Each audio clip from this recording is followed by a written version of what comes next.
Okay, well, I played some virtual network games. Oh, come on. I don't want to play these, but fine. Compete with an opponent to fill a network's host with your X's.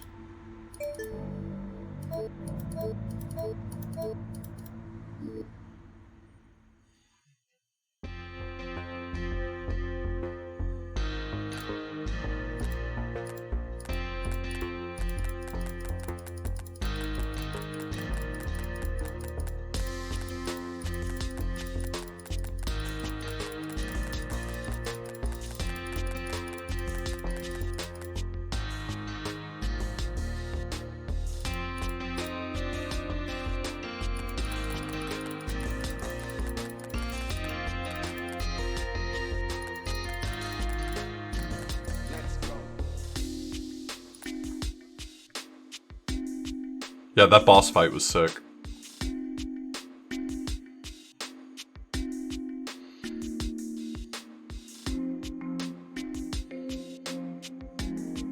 You've got to like hard code a strategy because of the fact that all of these links have weird numbers. They're all prime numbers though. That's kind of a interesting choice.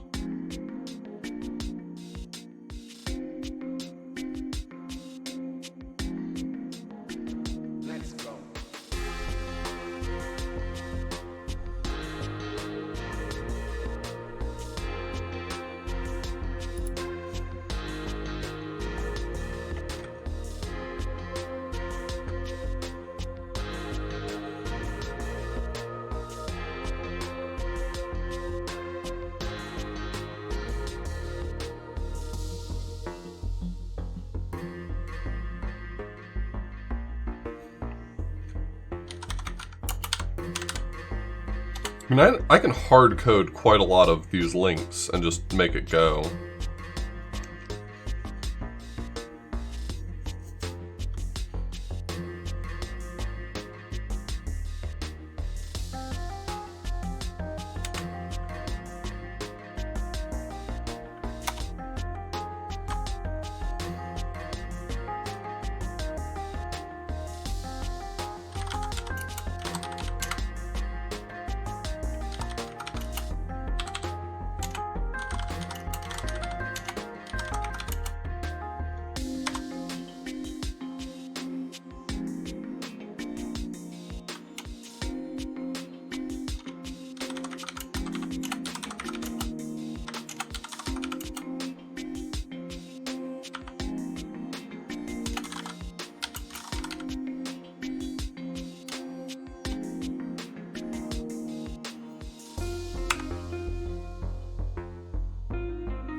I mean, it's just...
I only won 2 of them.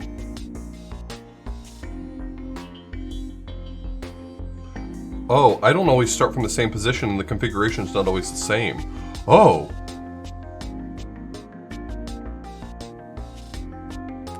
Well, I guess I should have looked at that, huh?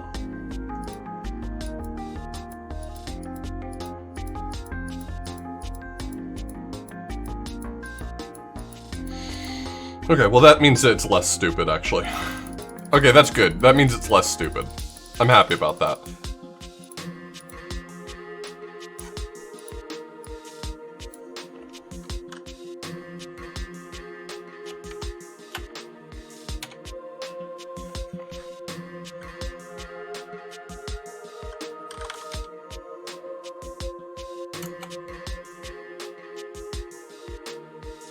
Hey, Bob.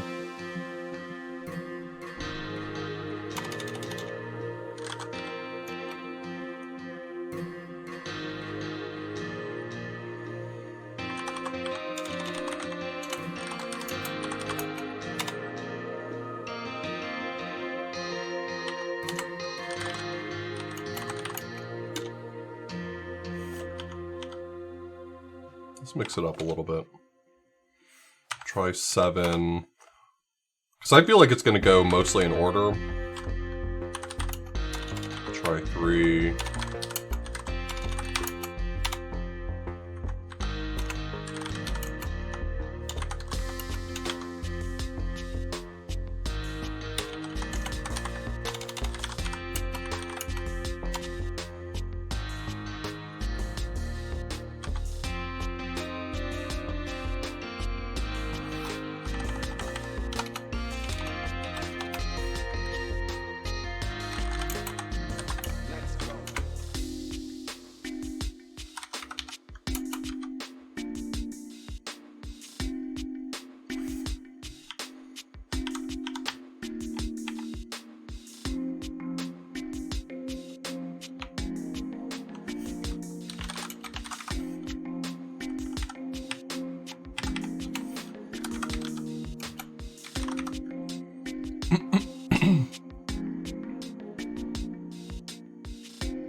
I feel like this is gonna be fast, but not as fast as it could be. What if I just do this?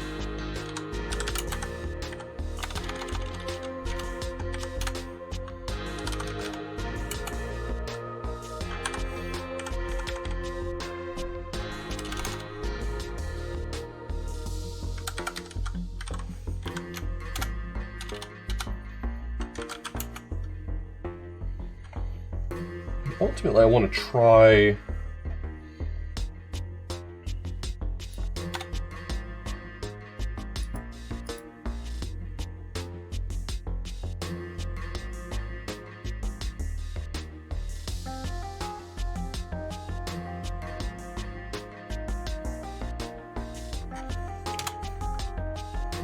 Let's see.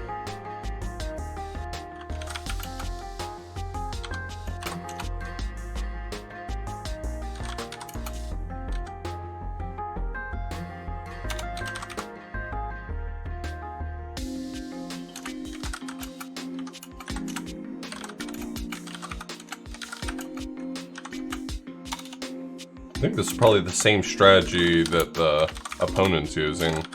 That's my only issue with this solution.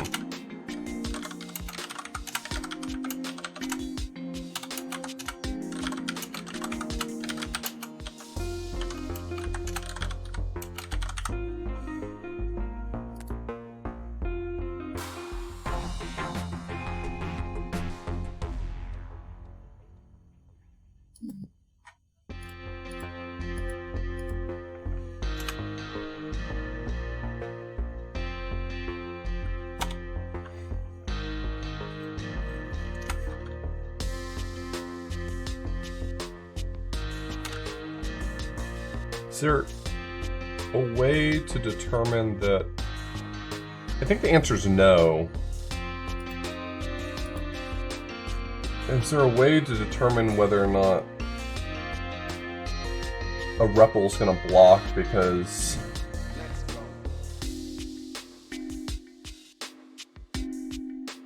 There's an X in this room. Kill prioritizes theirs, right? Prioritizing X's created by the same user.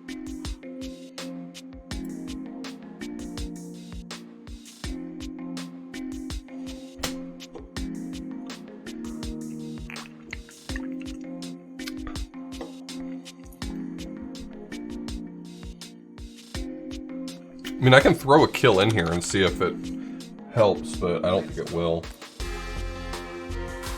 Yeah, I lost points for that. What if I try a different order?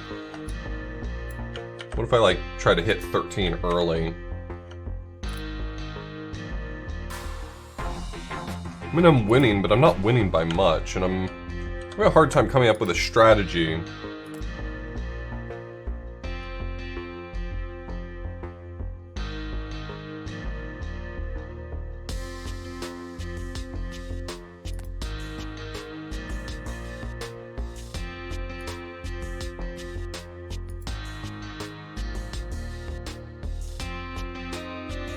Why is this guy about to die? Oh, because he's trying to take a jump that doesn't exist, I see. What if I fill first?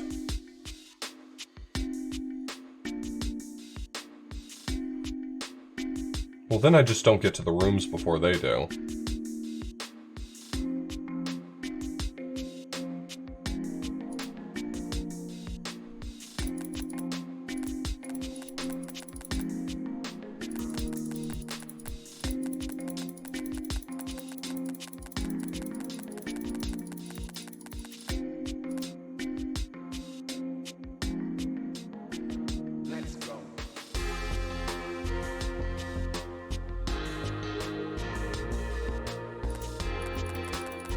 They're all blocked on repels.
Any way I can really spread faster? That's the problem I'm running into, is I can't figure out how I'm meant to spread out faster. All of these can be replaced. I don't need to do the copy operations. I can change the way I do this.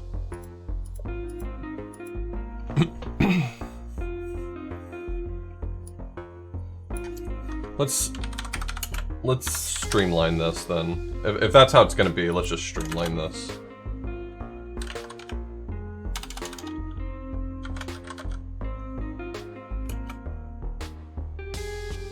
Two, 3, 4, 5, 6, 7, 8, 9, 10, 11, 12, 13, 7. I'm gonna do it this way, just to see how it works, and then I'll unroll it, because I don't need all of these. Mark.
Does that not expand out the way I want it to?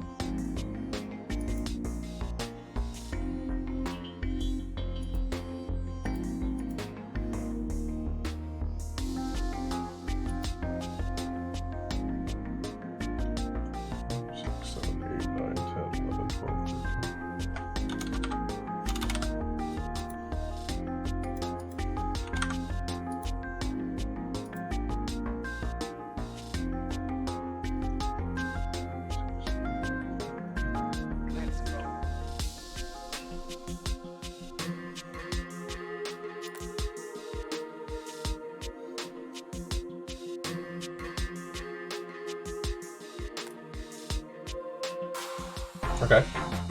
So that spread faster.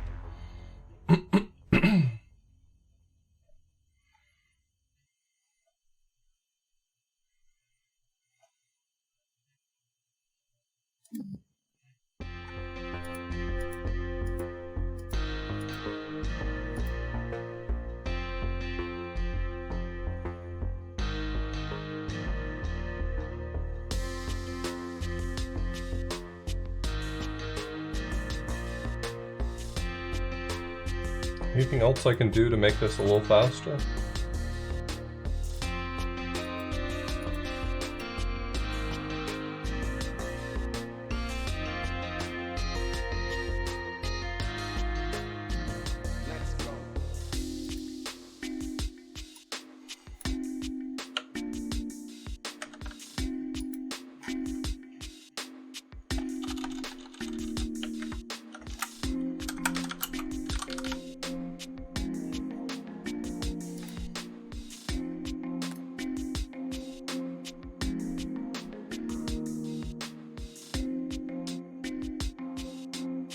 No size limits exceeded. Shut up.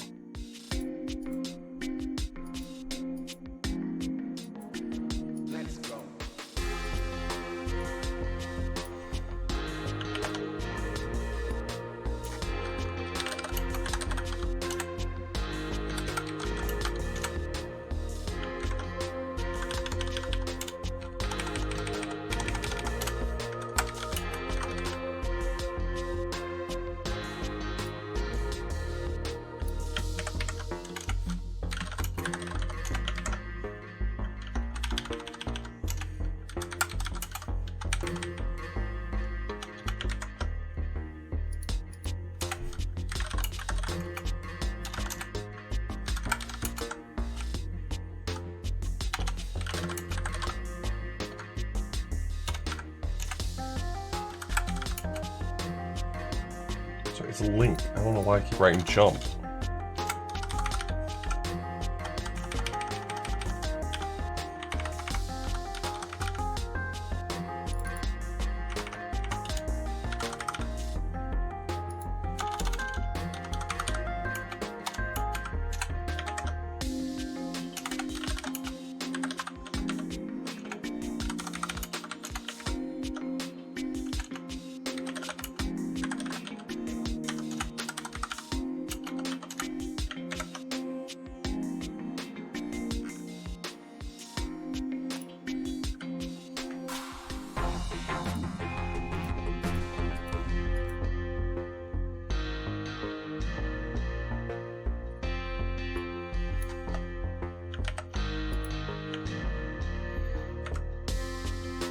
The 2 doesn't need to go back along the 2, though.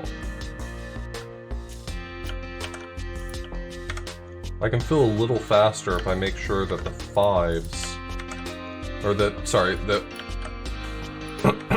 bot that just went along the line doesn't try to go along that line again, because that's going to be a back step.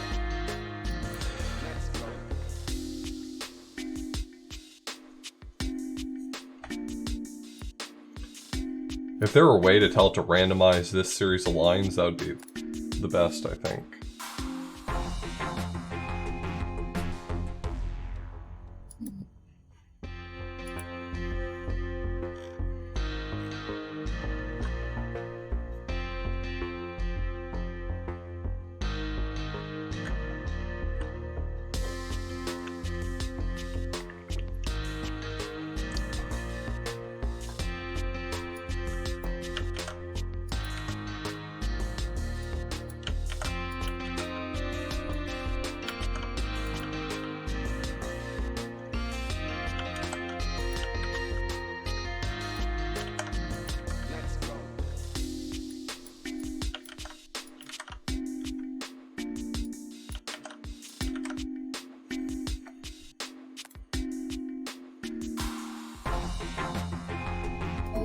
I'll consider that good enough.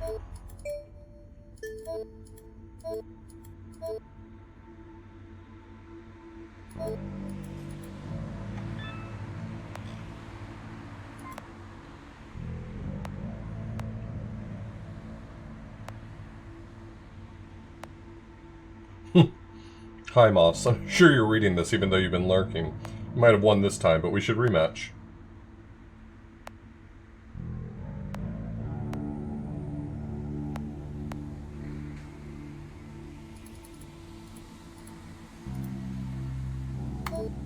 Data phone network.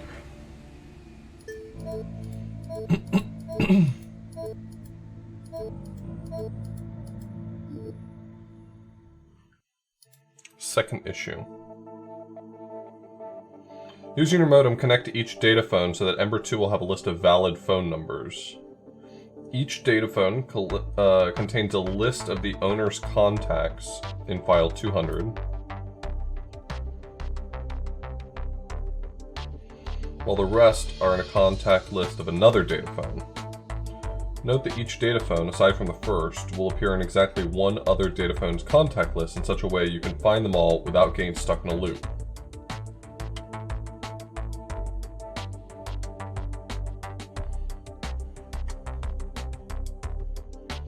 Ugh.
How do I want to do this?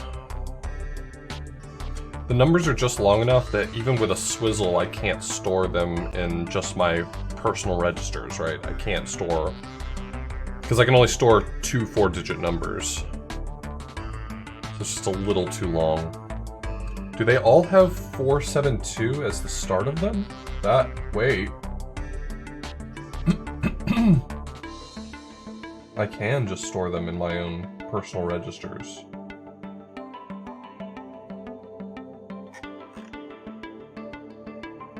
That's the trick to this one.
Trying to think of how fast I can actually produce that.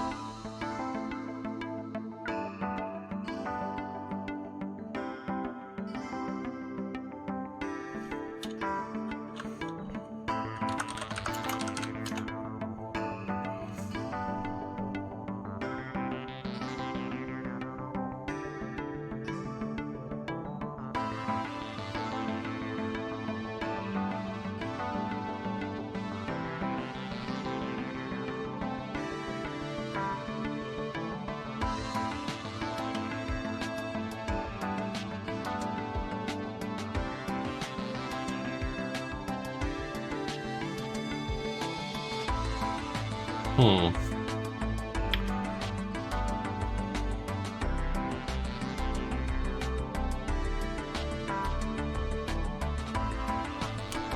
There's definitely a trick to this one. I'm just trying to work out what it is.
There's just no way to get around a send operation taking 2 cycles.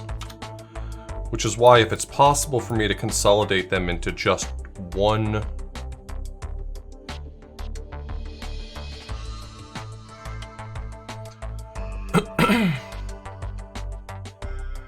Modem control at the direct level. Let me look at that again.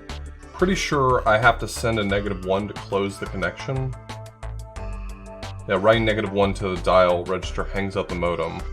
The problem is that having an EXA in here kind of ready to read all this data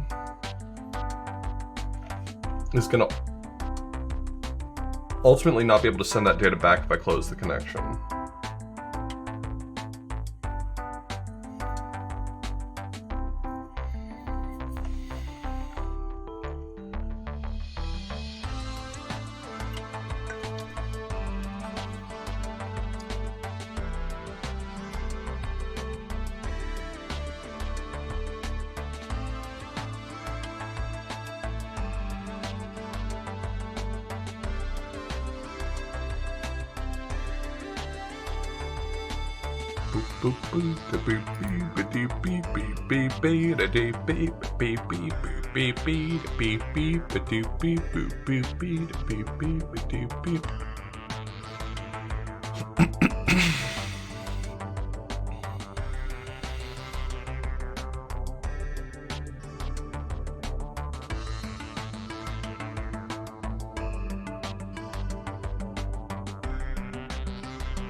I don't have a good plan for how to do this.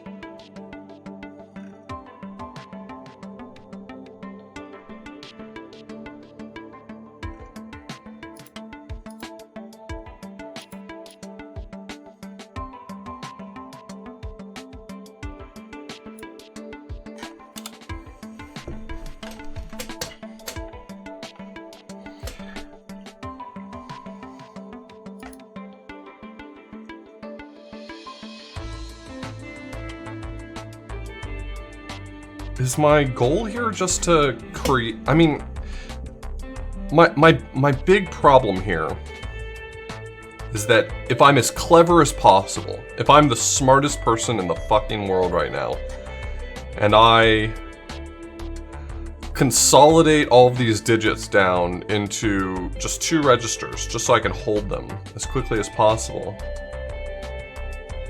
I still can't close any of the connections early. I can't do anything like that because I have to get the information out of these rooms.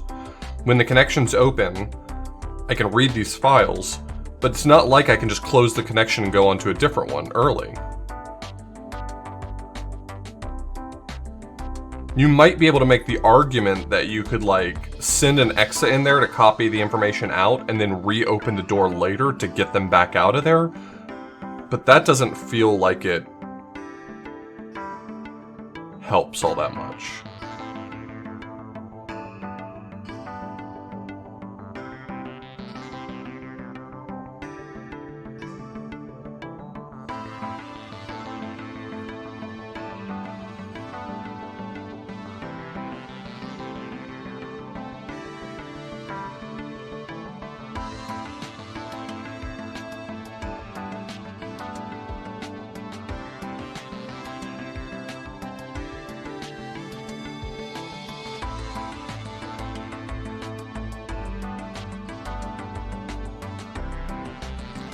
This one's tough, not even from an optimization standpoint, just from a producing the correct answer standpoint, this one's tough.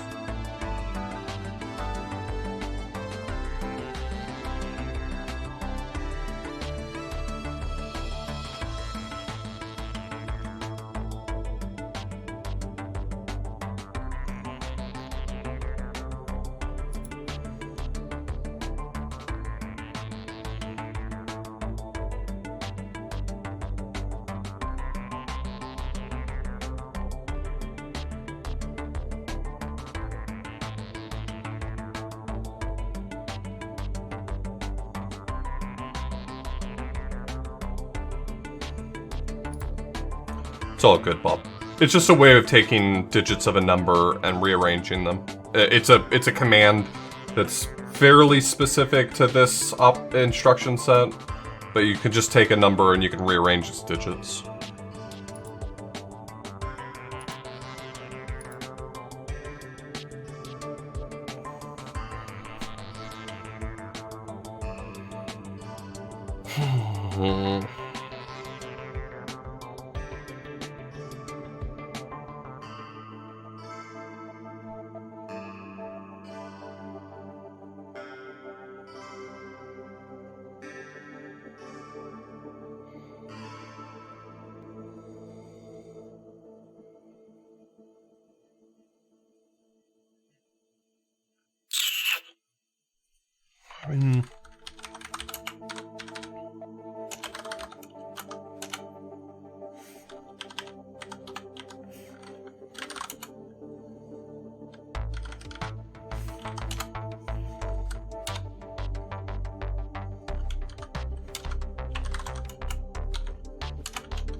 Alright, so that dials a number.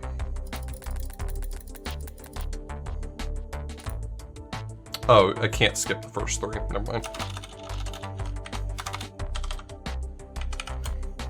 I can only skip the first 3 if I do it a completely different way.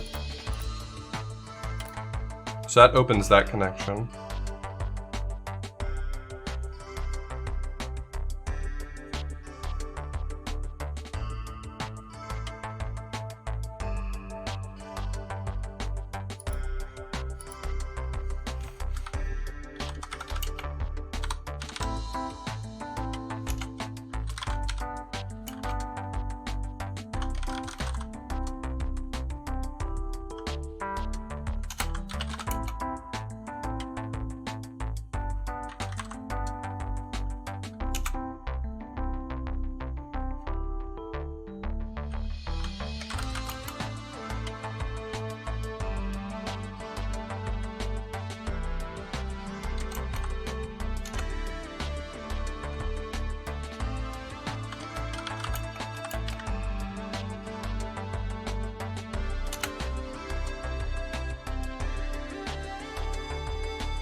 Is it faster for me to just drop the file and pick it back up, maybe?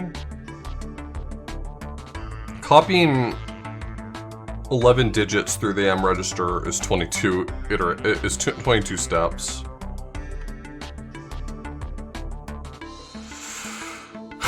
That's a lot of cycles.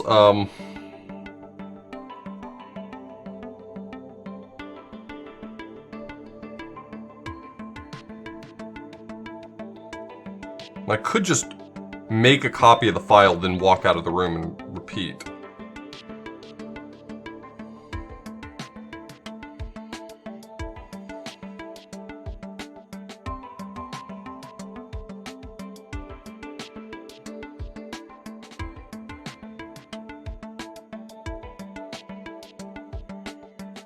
This one's really tough, just because of the fact that I have to get the data out of these rooms.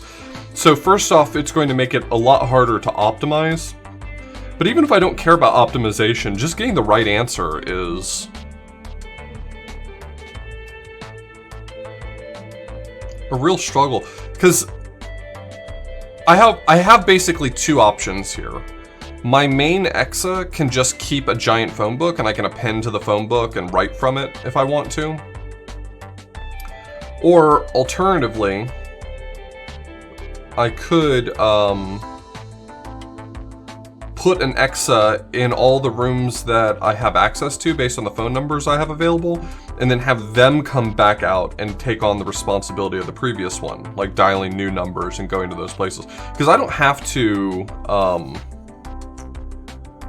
I'm not required to, like, compile a giant phone book or anything like that. All I have to do is have stepped into each of these rooms, if I'm not mistaken. So, like, if I dial a number, and then I take the step, I get a connect to the data phone. So I don't have to pull the data out. All I have to do is have made the connection.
Don't even get me started if there's an issue with the phone book entries making a loop. That's gonna suck. It says, oh, in exactly one other data phone's contact list.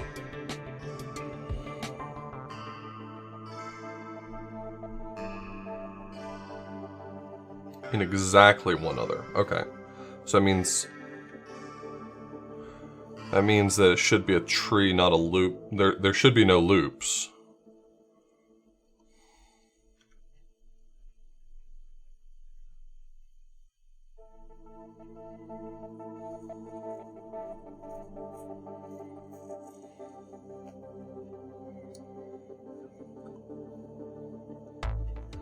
So, what's the plan here then? I don't understand. I'm not allowed to take this file out of the room. I know that.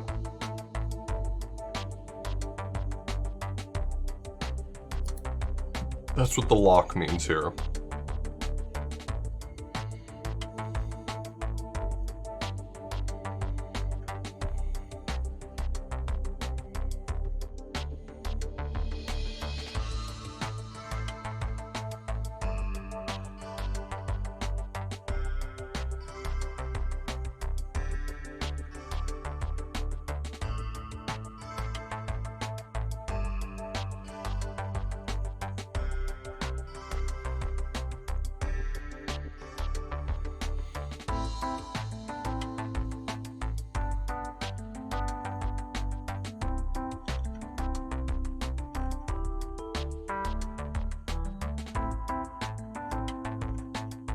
Yeah, I don't have a solution yet. I can't really start typing anything until I come up with an idea, and I don't have one yet.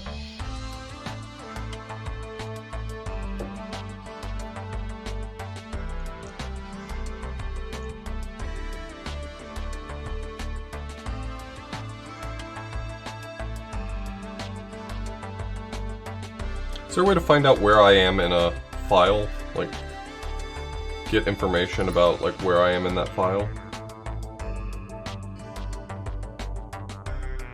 Nope. No, that tells me what room I'm in. That does not tell me. I'm asking if I could find out what my seek location is.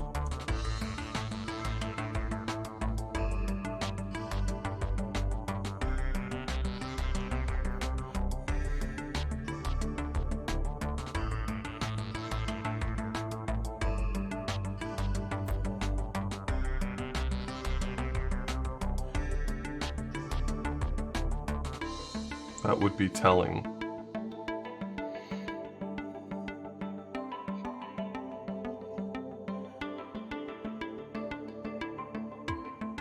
Is tell a command that I don't know about? Like in C or something? Hey Happiness, thanks so much for the resub. The Prime Gaming sub.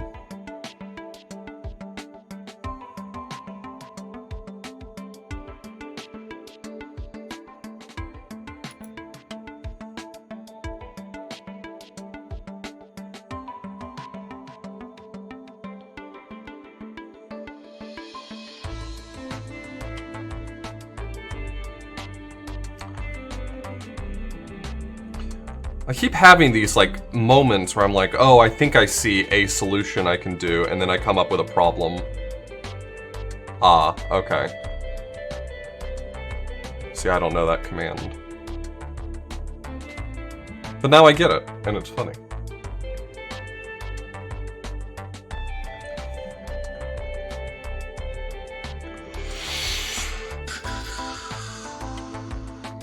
Dun, dun, dun.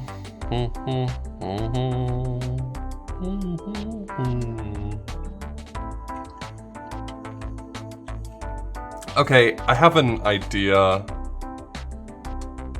It's not good, though.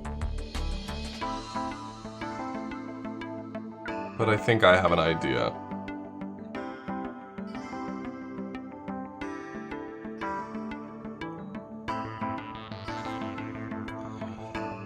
I don't think I'm gonna be able to avoid, like, copying the data over through the M register. Just picking up and putting down a file is so slow, and at least the M register is only two cycles. Like, picking up a file, seeking to the right location, copying that value, dropping the file, picking up the other one, seeking to the end of it, writing to the end of it, and repeating is, like, without a doubt, like, 6 instructions versus just 2 cycles of sending it through the M register. So I don't think I really get to solve that problem.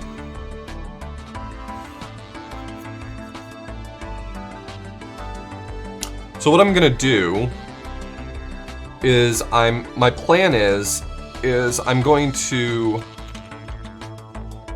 replicate something that will walk through.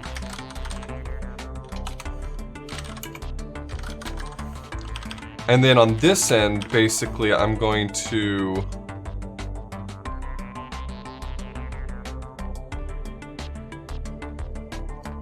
copy to the end of the file. I'm going to figure out how many values I've copied, and I'm going to rewind that many afterwards to pick up from where I left off. I don't know how well this is going to work, but we'll see.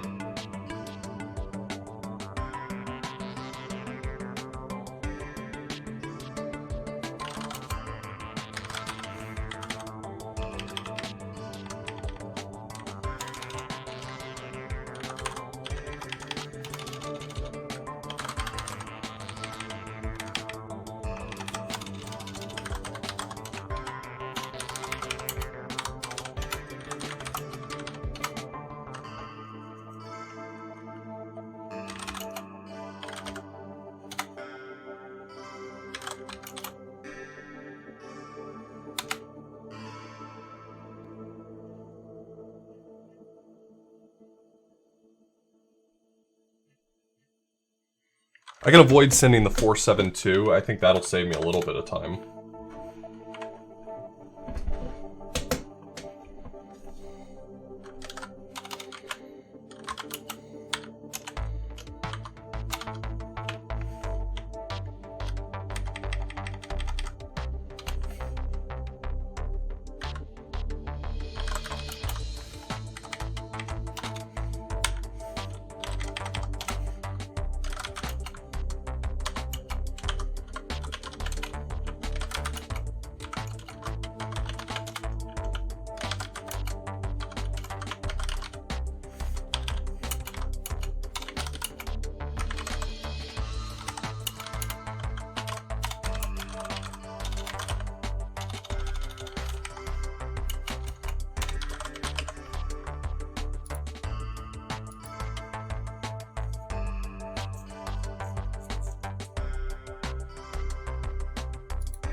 Copy those values out.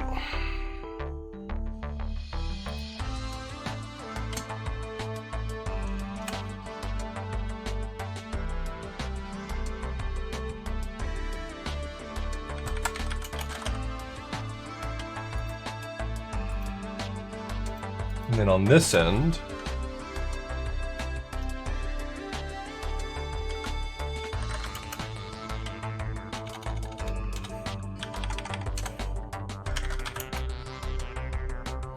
copy 0 into T, not into T, copy 0 into X.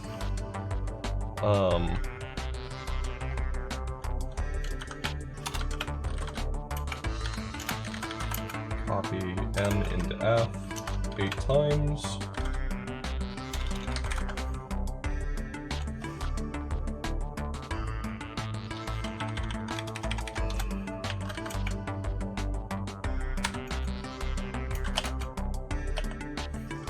So add 8 to X.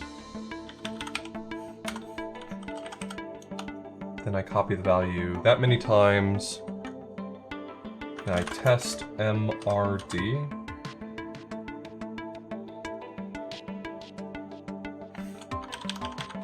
May need a no-op to make this work.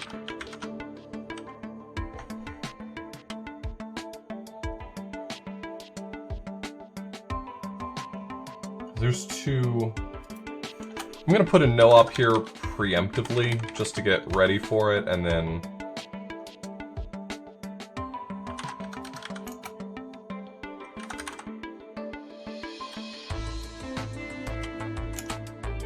seek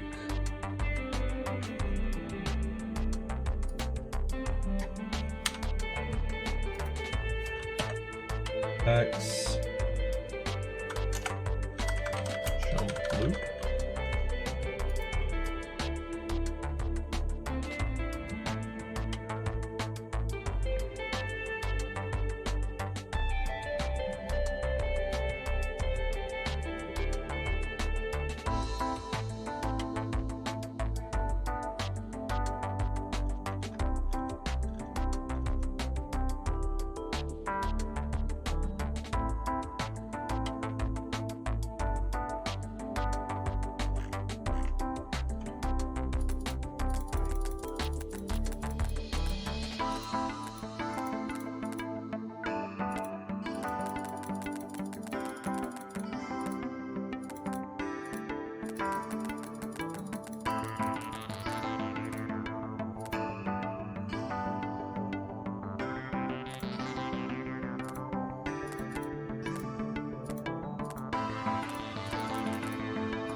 I have to disconnect.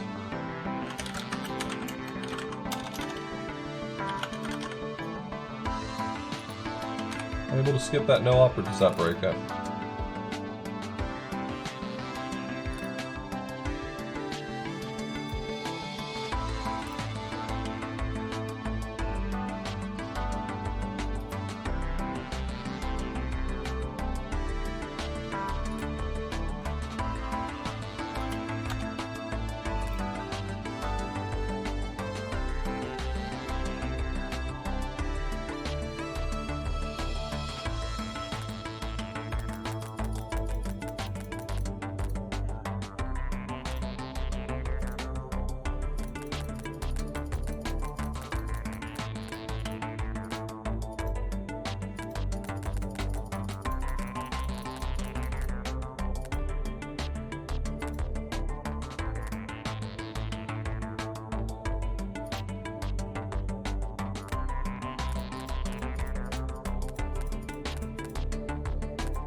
Can I? This is so stupid.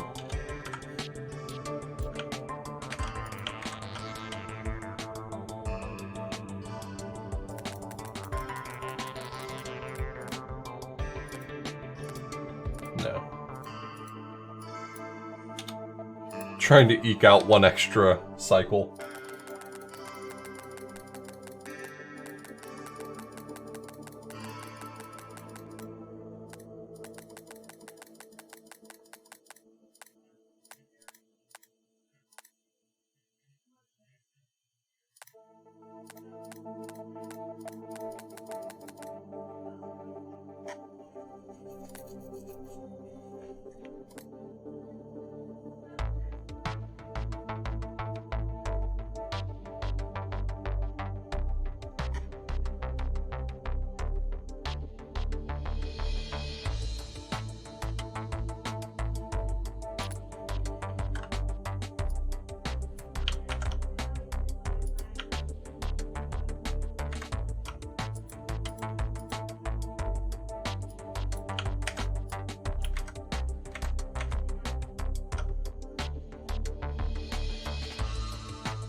That saves me one cycle.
Huh.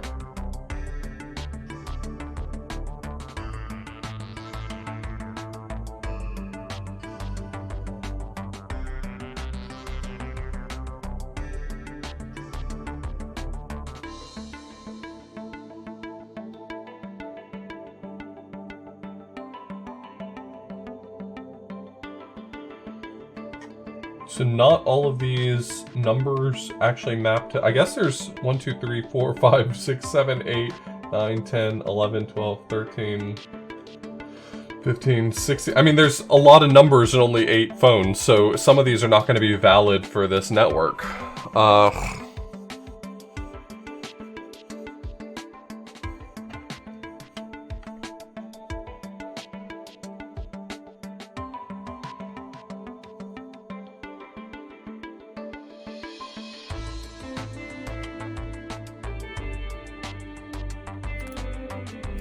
Okay, so what I actually need to do is I need to do the test MRD at the beginning, though. But I need enough time to pass, so I need to make sure there's enough time to pass. That 1, 2, 3, basically that many operations need to happen. Kinda sucks.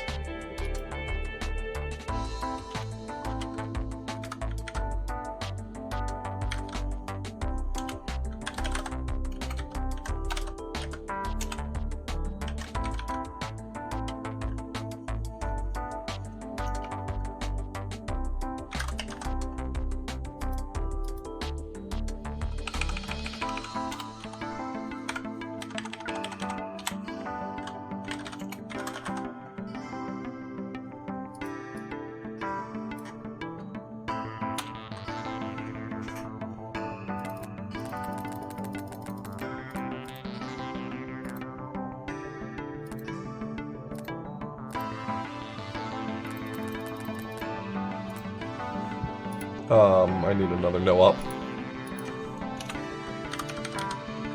If there's anything else I can do, I will do it in that time slot, but I need more time for...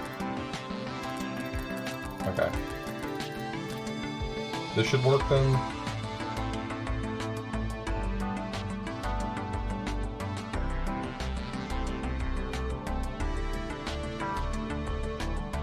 I just need to make sure it knows that when it gets to the end, it needs to wipe.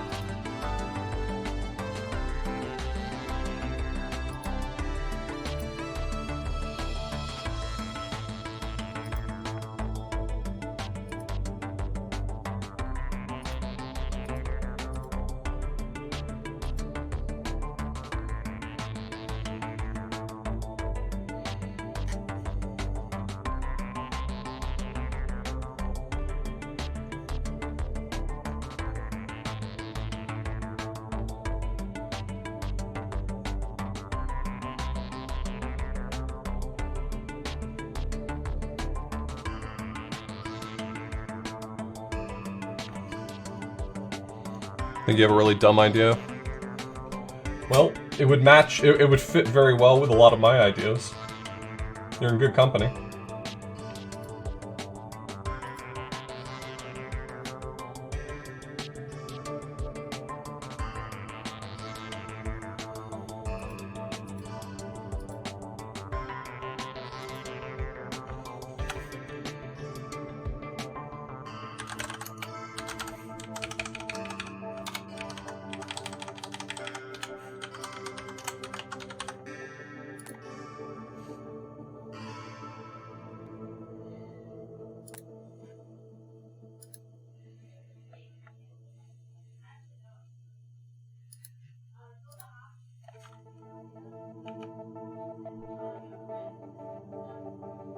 Wait, why did that test true?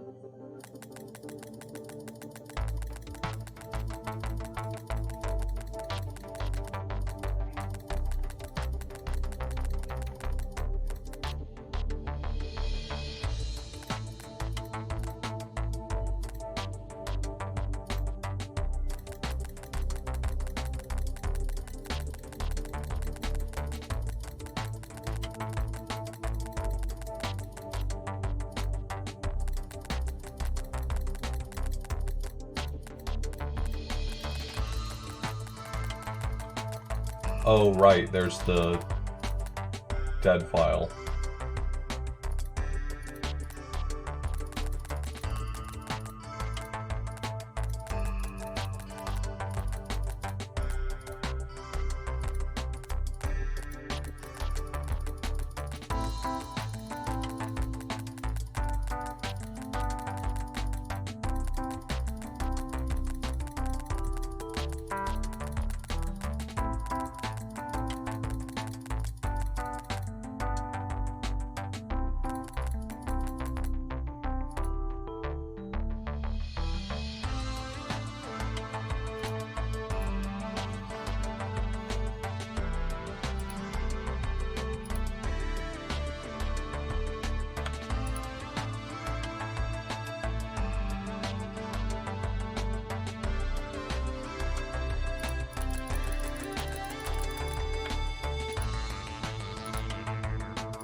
Wait, I think I understand what's happening.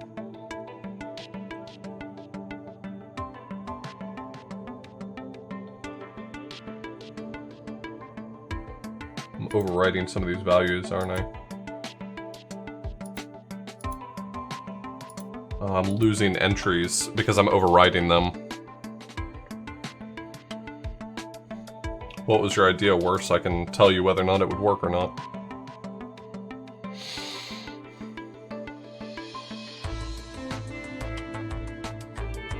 Hey, Derek.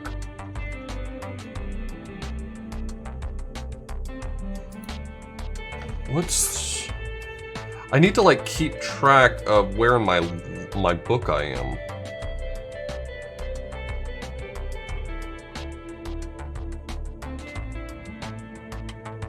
Well, that would work, but it would be terrible on cycles.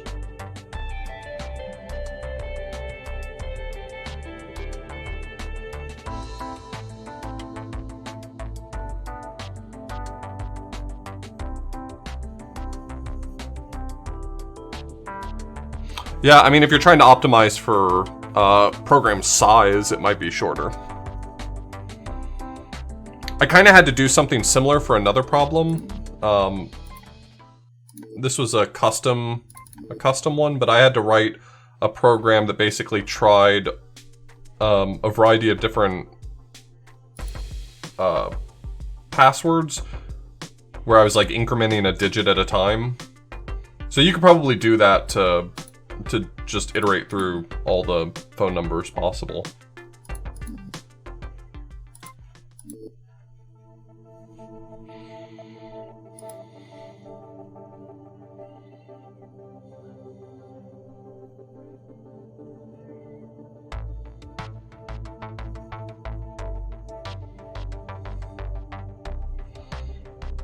So my issue right now is that this main EXA right here is kind of walking through the phone book, and when it successfully dials out, it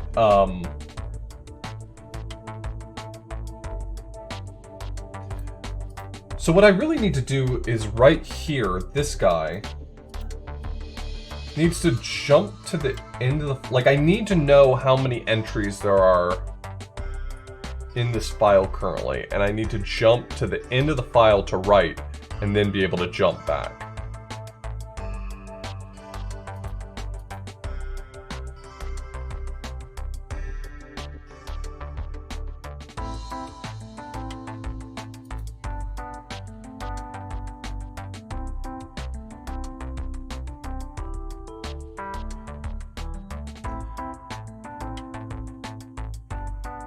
So if there's some way that the X register could have knowledge of how many entries there are after me, I could have this prepared and ready to go. I could just jump to the end, replace this no-op with like a jump to the end of the file, and then be ready to jump back.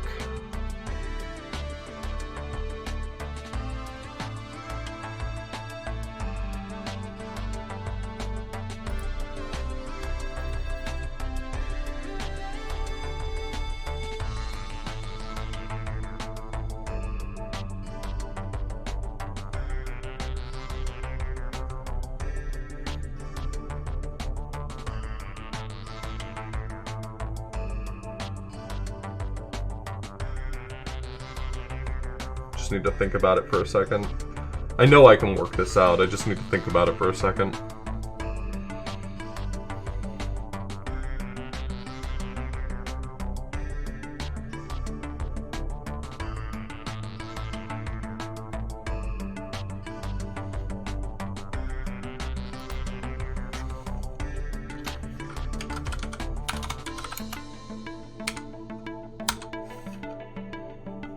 Copy -8 into X. That's how far we are from the end of the file.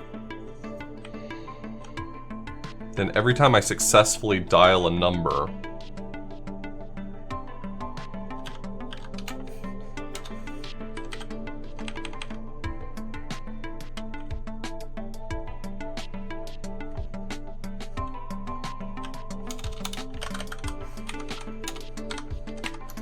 add 8 to X. Then seek to the end. I just need to think about this for a moment.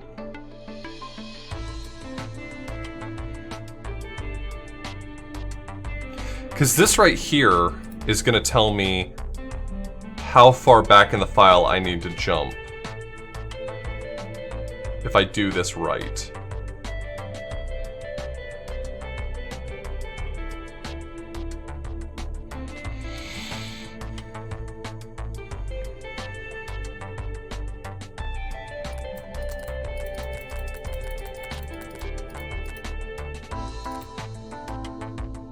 Oh, it's not negative 999, it's positive 999.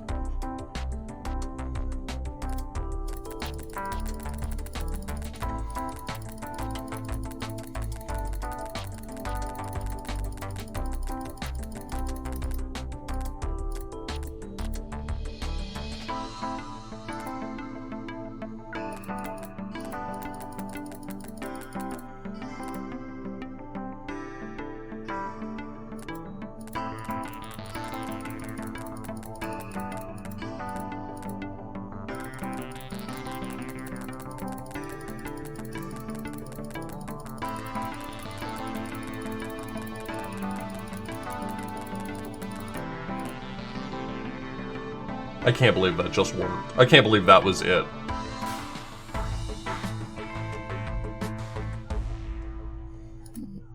I honest to God cannot believe I just nailed that. No. No, Lanrin.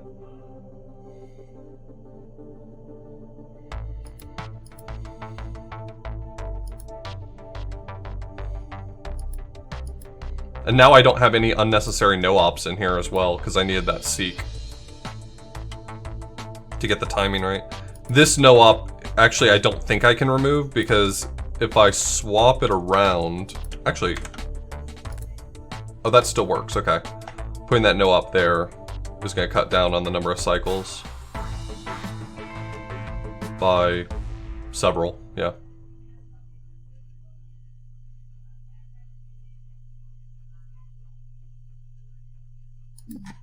Let me think about this for just a moment more. Is there anything else I can do to kind of eke out a tiny bit more?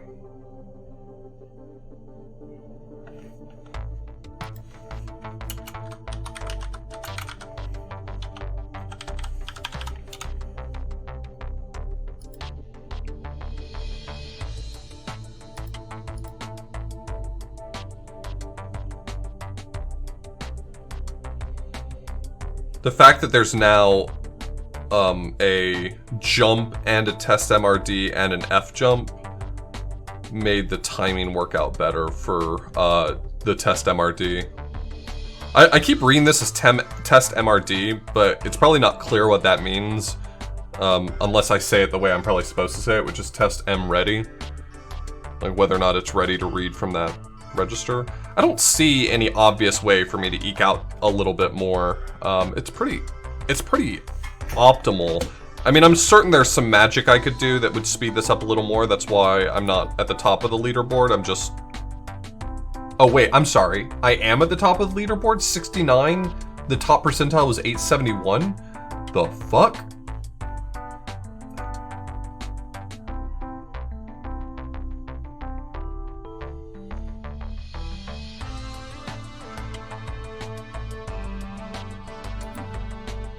I'm really kind of tempted to write Worse's idea, just because it sounds really stupid.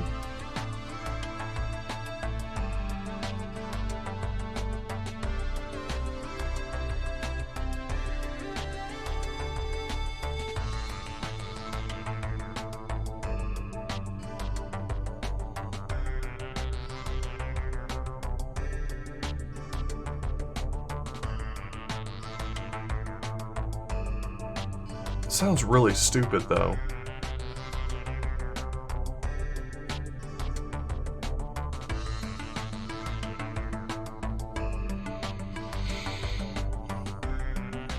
I mean, incrementing a large number like that is at least constant amortized time. So it's not that slow to increment the digits. But it's like constant amortized with a fairly large constant factor, which might cost more than just reading the damn file. Because reading the file costs like 2 or 3 cycles, but it's like constant amortized with a constant factor based on the size of the number, and the size of the number is 10. So incrementing through this thing requires basically putting multiple... I mean, the amortized analysis ends up being a slow constant time.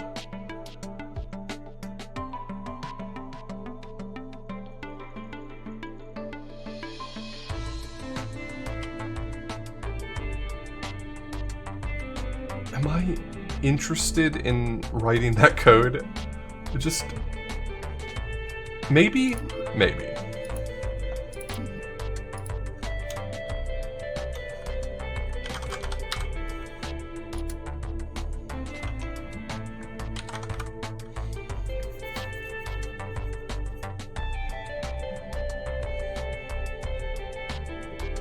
Wait, I could do this with the 2 register version. Wait a second, I can do this with the 2 register version.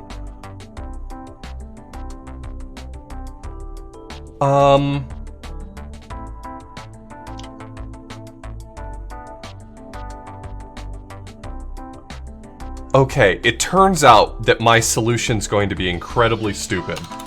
But I think I can actually make this, like, super small on code. I might actually be able to nail the 34.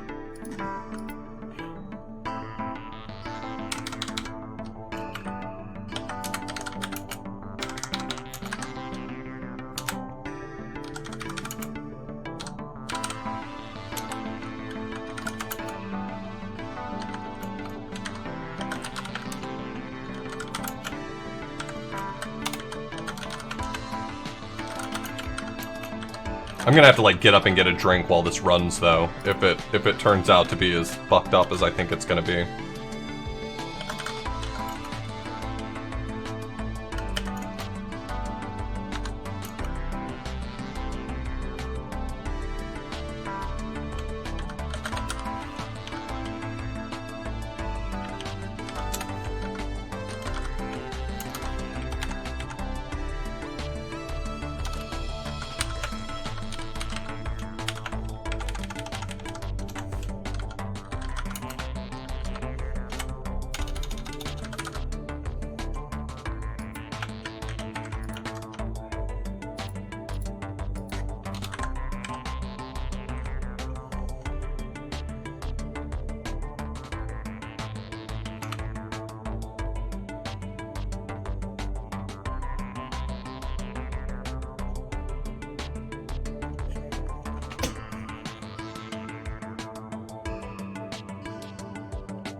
Oh, is there a cap at, like... yeah. Well, this is gonna take way long then, and won't work, but let me try writing it, and then we'll run it, and we'll just see what happens. Because the code's at least kind of interesting.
So I need to subtract 1 from t now.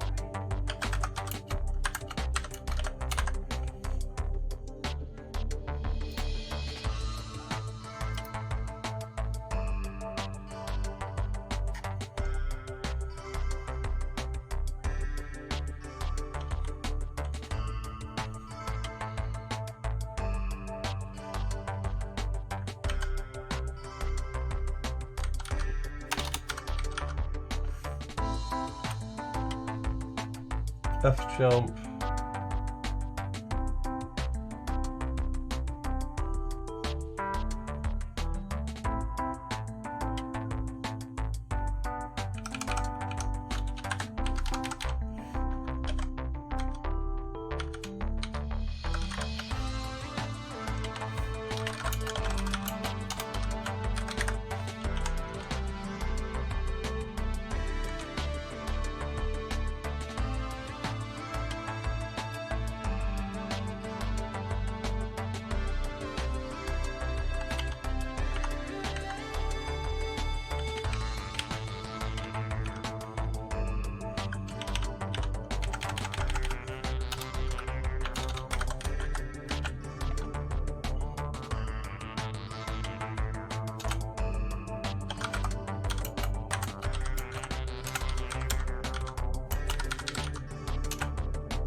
Alright. It's now trying all numbers.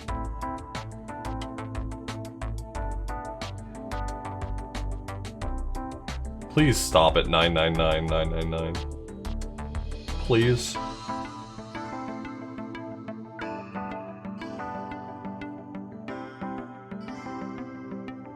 I'm begging you. My family needs this.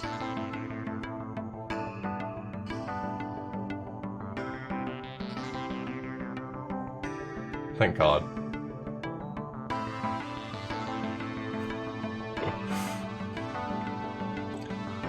Well, just so you know, that was a correct solution.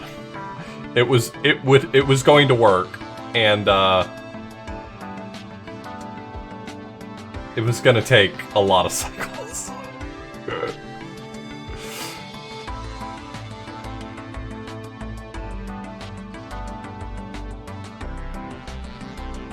Yeah, well, this wasn't an infinite loop. It was very much a completely normal loop. But it was fucked up.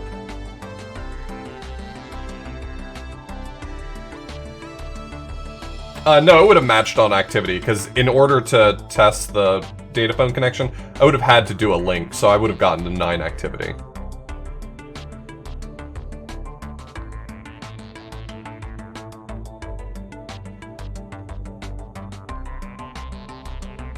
That was absolutely a valid solution. What if I start in an appropriate range? 2, 6, 5, 8. Just to show that it would have worked. 2, 6, 5, 8. There we go. We got one of the connections.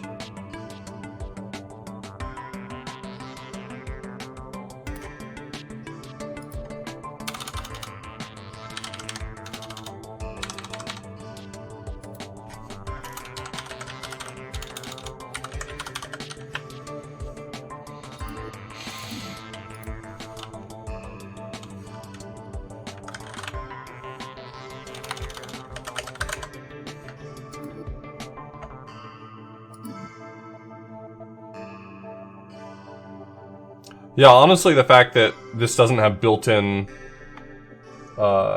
this doesn't have a built-in checker to determine whether or not it halts is kind of stupid, you know?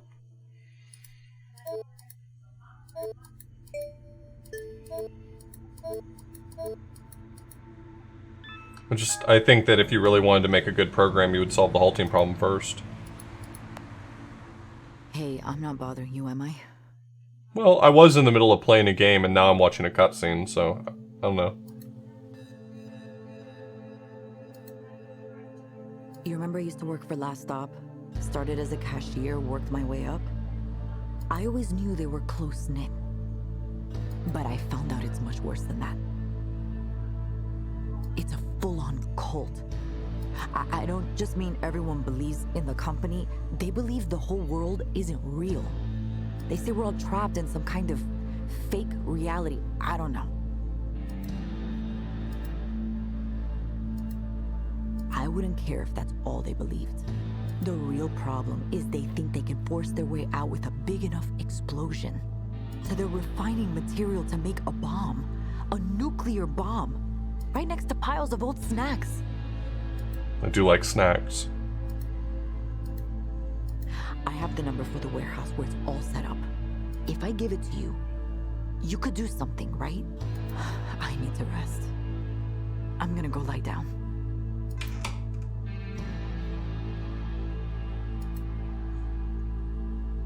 I'm just gonna make an EXA that does nothing but replicate, and it's gonna create the gray goo.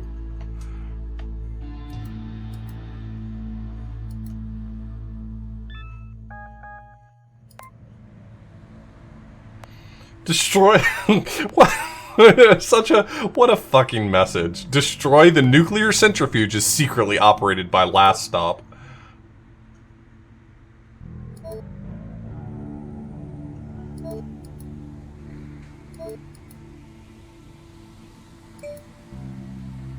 The authorities won't help. Only trust your fists.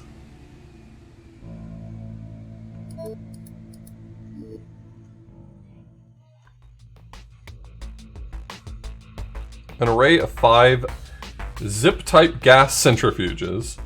ZGC0 through ZGC4. You have the Stuxnet source code if I need it. Are connected through a cascade configuration. Read each of the registers and determine which centrifuge currently has the highest pressure. Then disable that centrifuge as regulator by writing a value of 0 to its power register. Repeat this process until all 5 regulators have been disabled.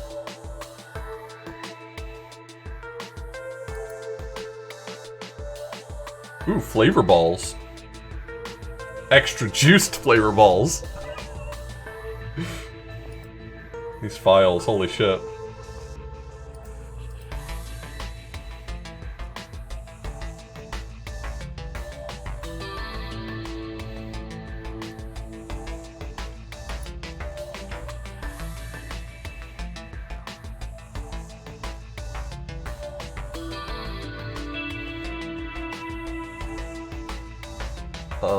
I don't have a limit on the number of X's, right? So I could theoretically just have them all agree upon which order they need to power down themselves, and then just walk in and do it with the right synchronization.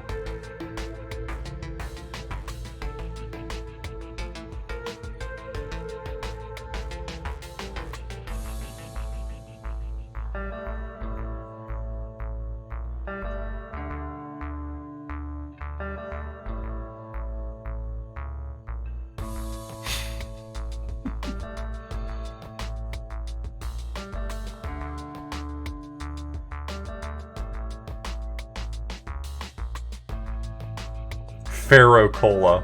You know, in case you want to be filled with extra iron.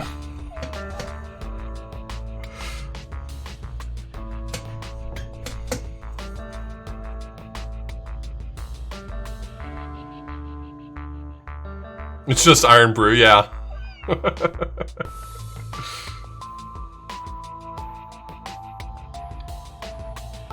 How much have I played Zachtronics games?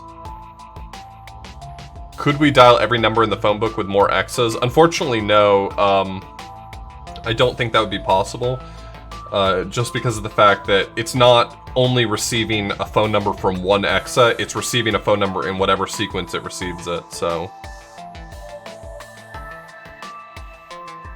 So you'd still be limited to dialing out all the numbers sequentially, like one cycle per digit.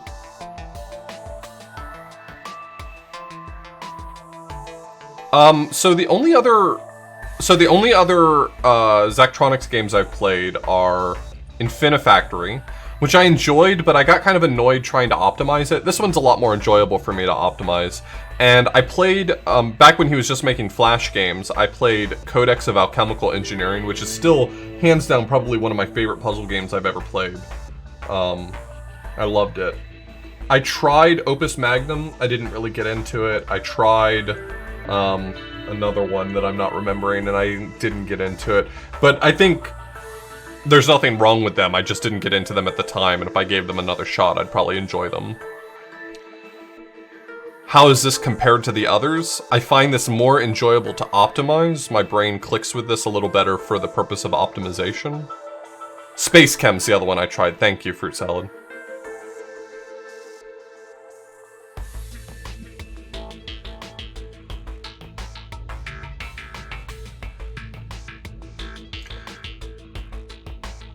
Yeah, Leshrak was kind enough to give me a key for TIS and for Shenzhen, so those will be played at some point. I don't know exactly when. And I'd like to go back and play Codex of Alchemical Engineering and Space Chem at least, and see if I get into Space Chem and Opus Magnum again.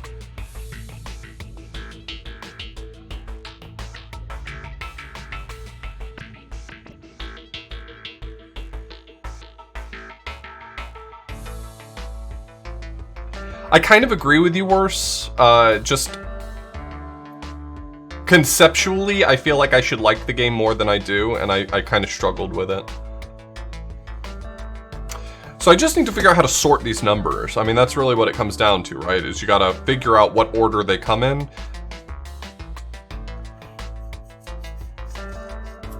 If I didn't care about cycles, I think I could come up with a pretty easy solution for this. You go into this room and you find the largest file, and you write that one down, and you go over here and you set that one to power, and then you come back and you find the largest number that's less than the number you currently have stored, and you just repeat.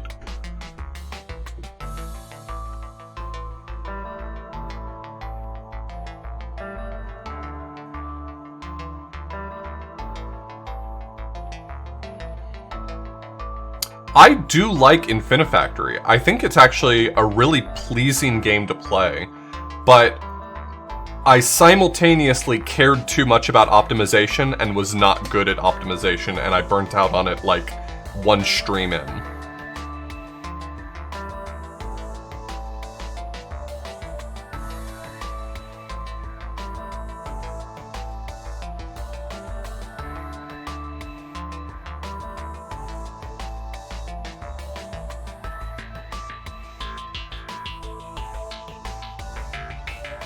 I'm just trying to think about how I want to do this, because I want to come up with a better solution than just sort of walking back and forth. I guess I need to, you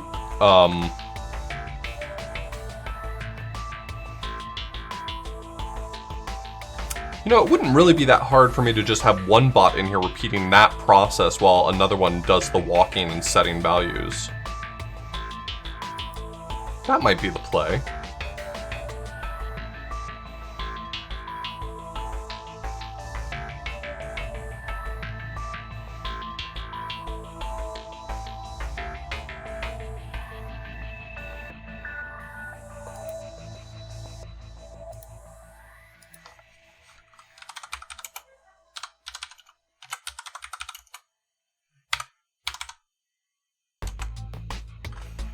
So I just want to go through all the registers and find out what's the largest one.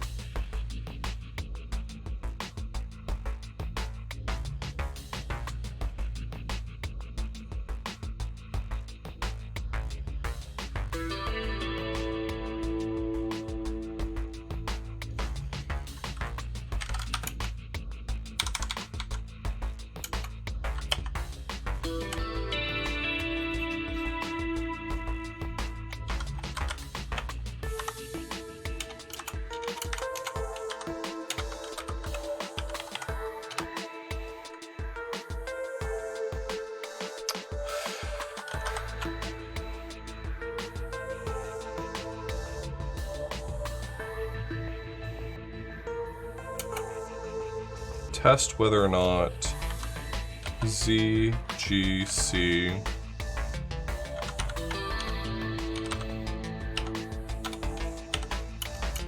is larger than... There's no greater than or equal to, is there?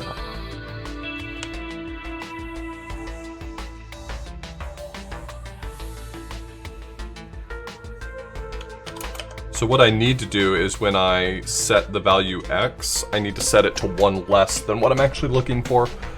Because I can only do strictly greater than, I believe. I don't think greater than or equal to is a symbol in this instruction set. Is it? No, it's not.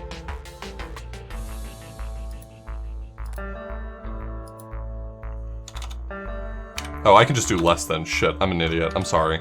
I'm sorry. I actually feel kind of stupid. I didn't think about the obvious. Just flip the operator. Moron.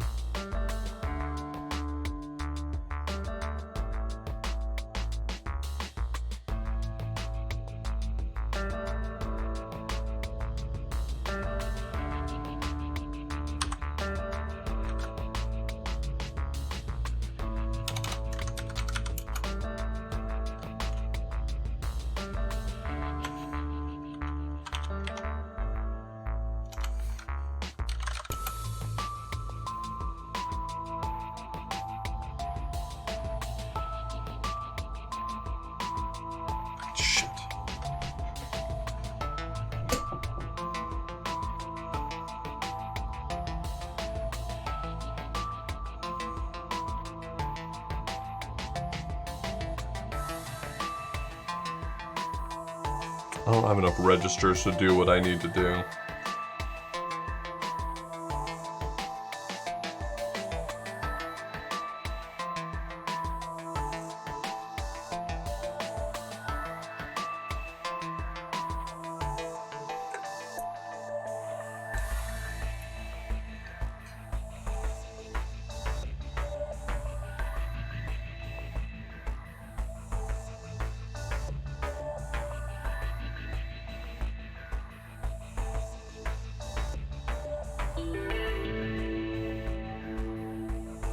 So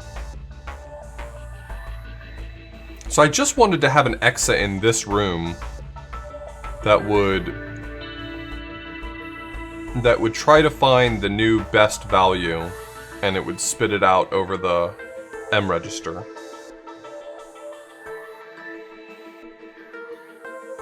If you just go to the wrong one and you set its power to 0, does everything explode? 800, link 798, copy 0 into power. I want to see it explode.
How do I want to do this? I'm actually kind of stumped for a moment. It seems like when you correct the regulator,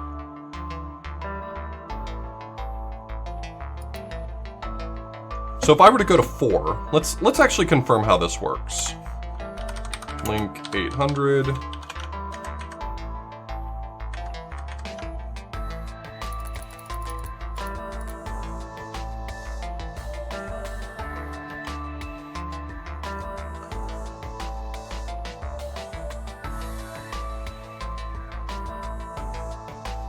Okay, they all reconfigure at the same time. That's good to, that's what I needed to know.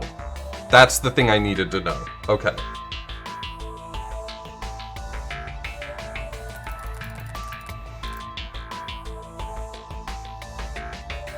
I'm glad I checked that. That was crucial.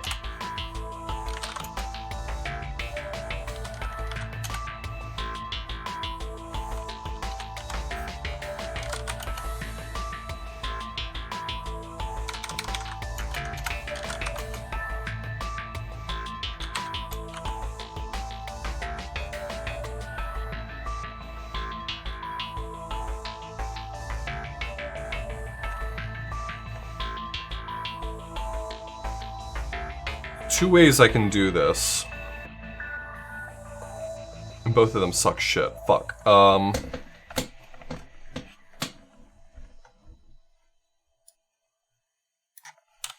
fine. I'm just gonna go for it.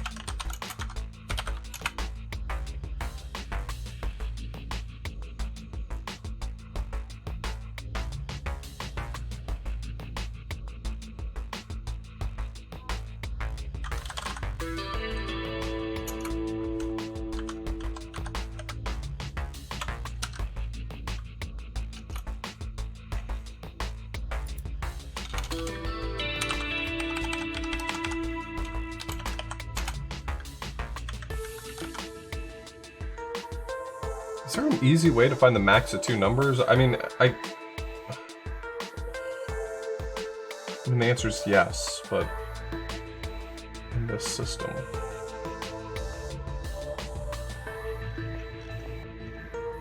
Not really. I don't have any instructions that are just gonna give it up for me.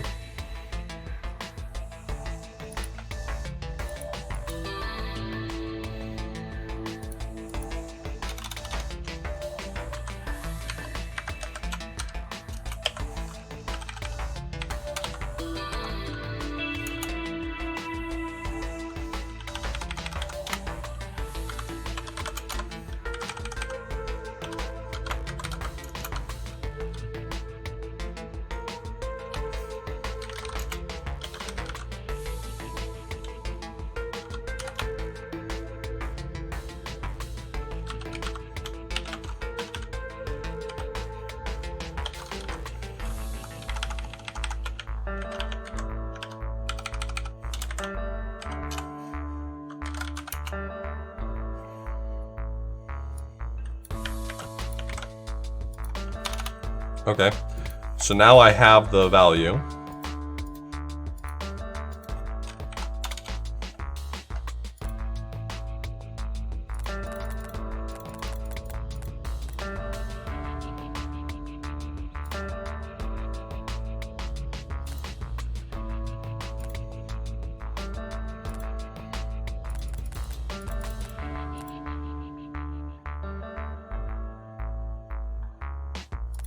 Wait, no, stop doing this for a second.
I need to figure this one out a little bit.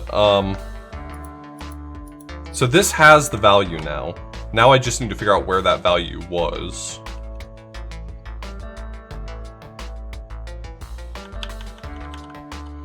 I mean, I could create a file.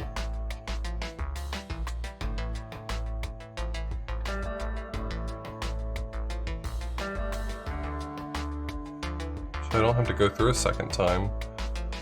Problem is I'm using a test.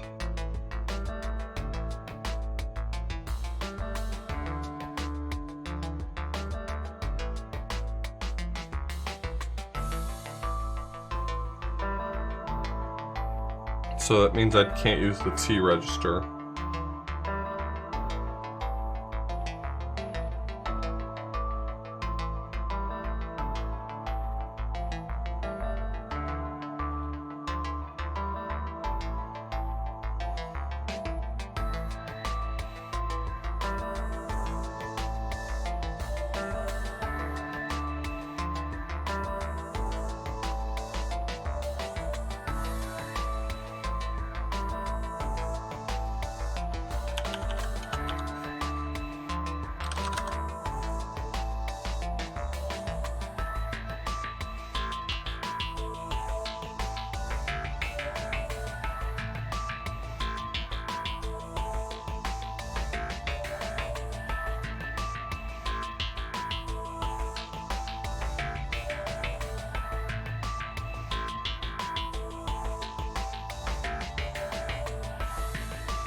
Does putting everything into a file help me?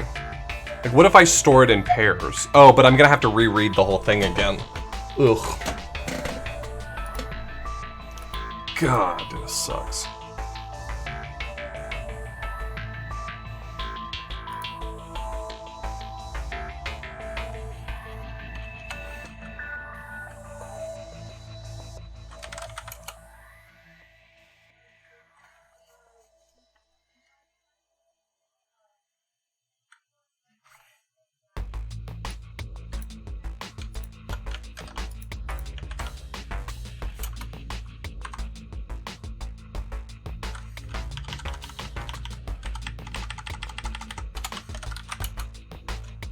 This might actually work. This might be a clever way to do this.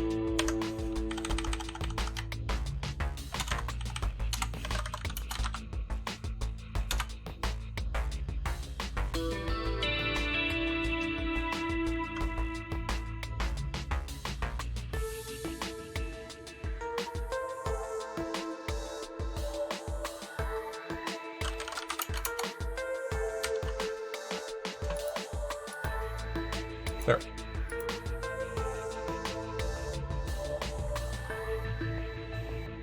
That kind of works.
Four, 3, 2, 1, 0. Okay, so 5 times we'll set it to 0.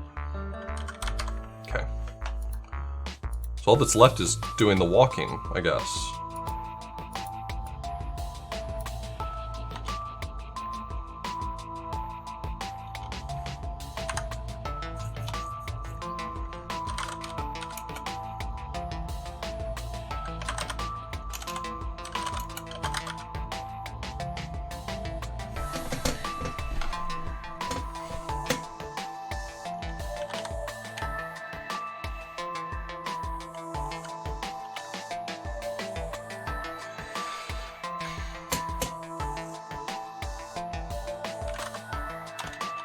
T.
Just gotta think about this for a second.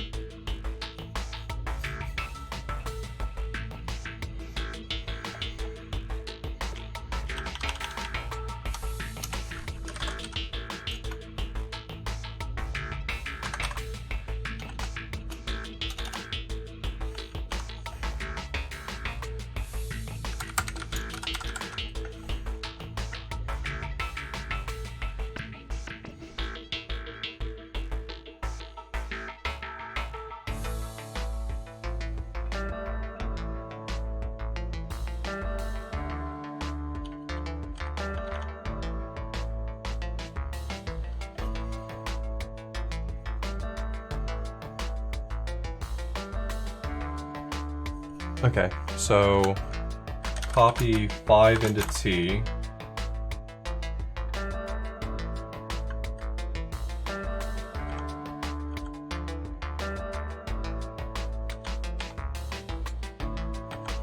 M into X.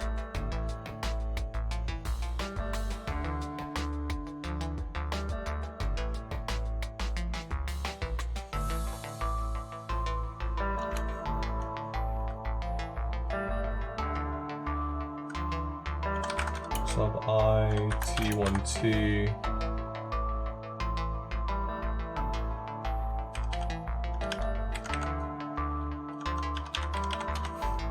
T jump. No, F jump.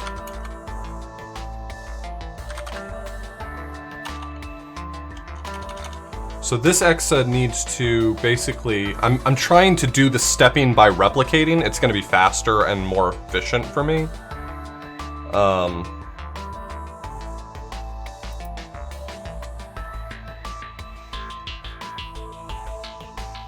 But I also need this main one to only try it 5 times.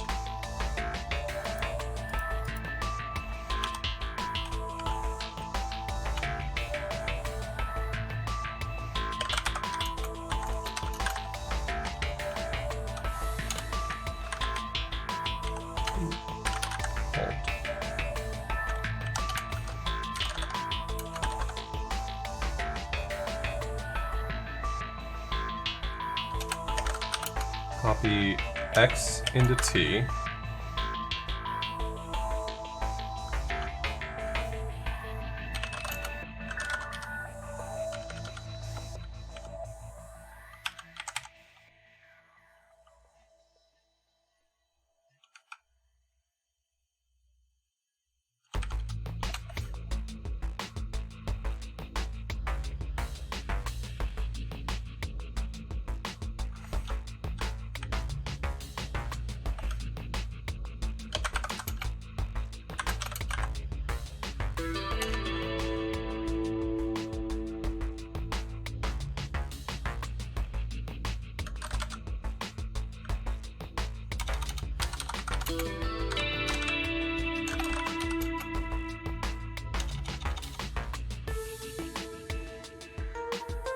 I actually don't have to do it with Rebels. I can just keep walking forward.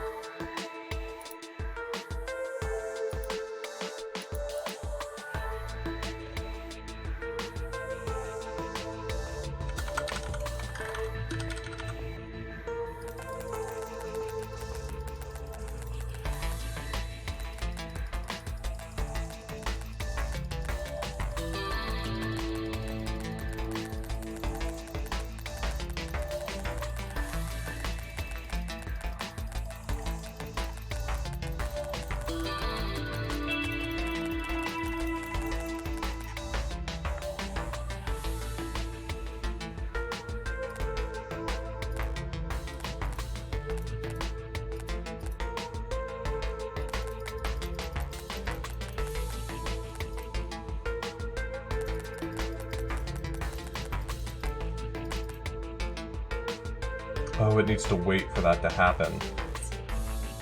That's why it's having problems, is it's not waiting.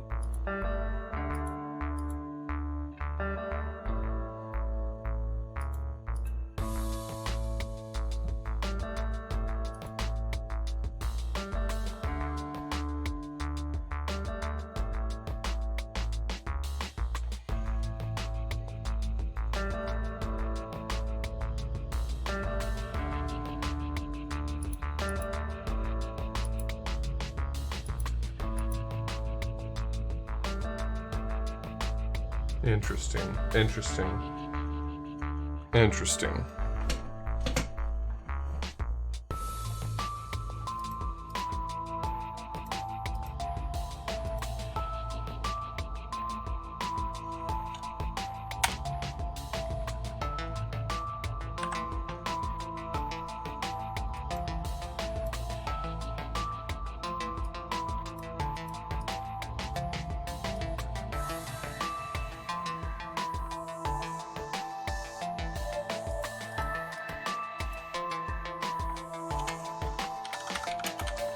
1, link 798.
This needs to happen in the other order.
I mean, the lowest activity is going to be having one waiting in every room.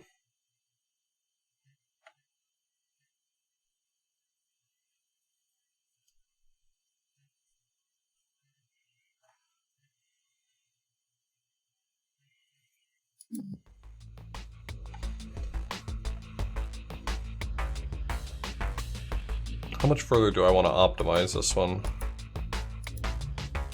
If this loop could be tightened up.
Thanks, Roy Mart.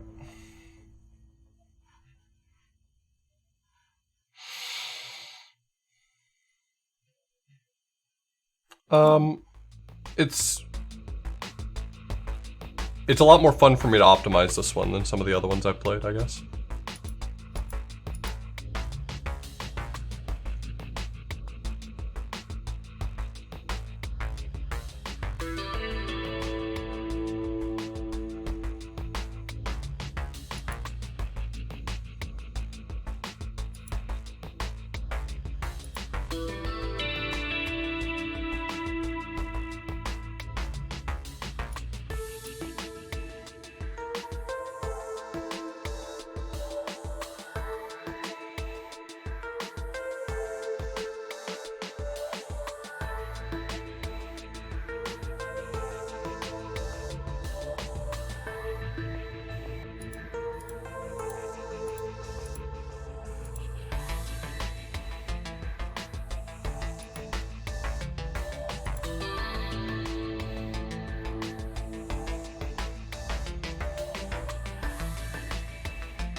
I guess I don't need a counter, right? I can just stop when I see all of them are set to 0.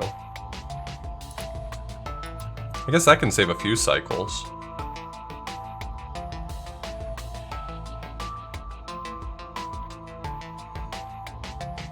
Maybe?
Really, that was worse. Very interesting to me.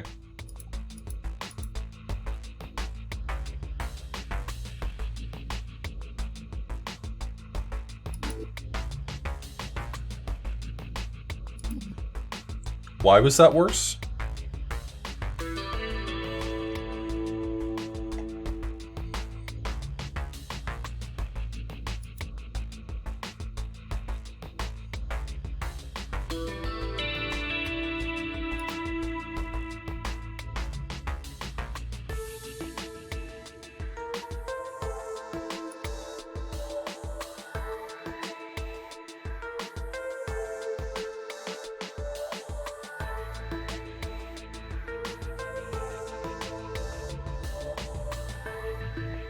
Why the fuck was that worse?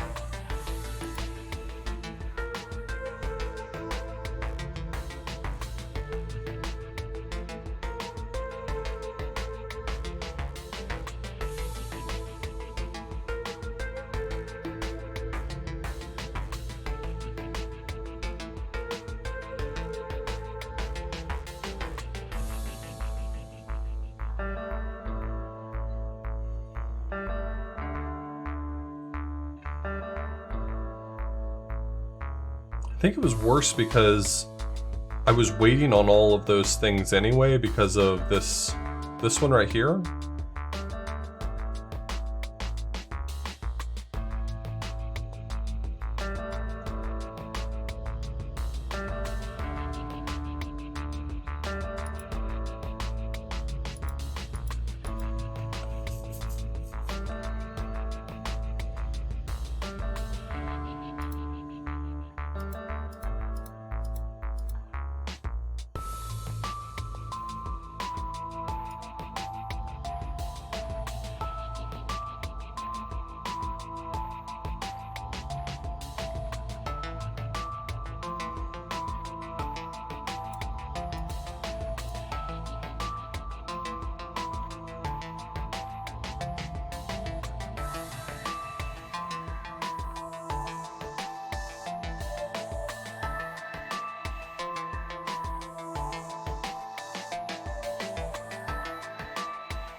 Oh yeah, that's a problem.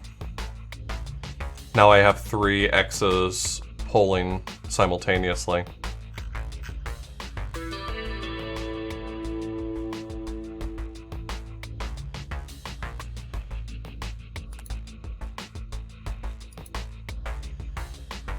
Hey, Lucas.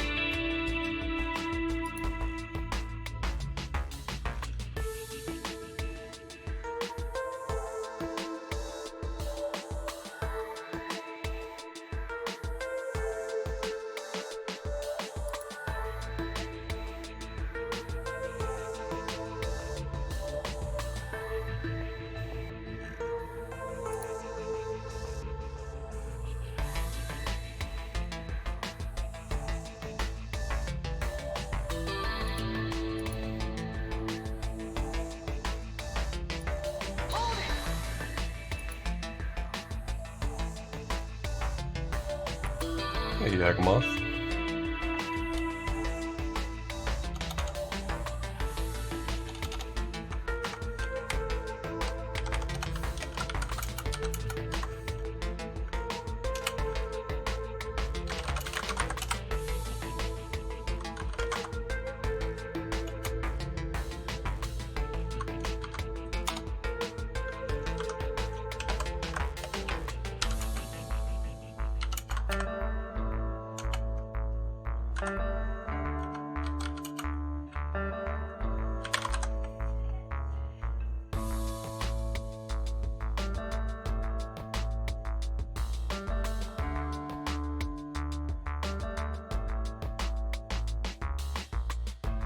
Welcome everybody. Just doing some light programming puzzles.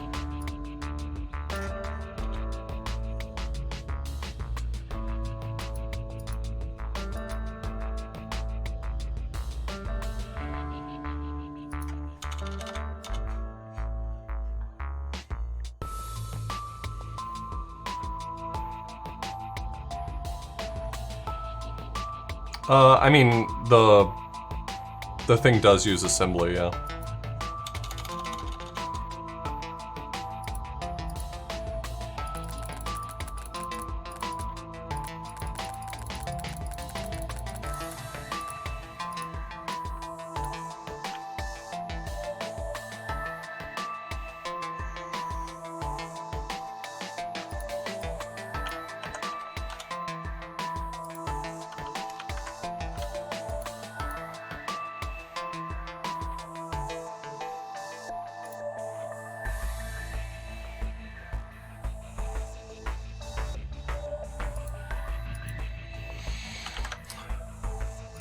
This is adding too many cycles now.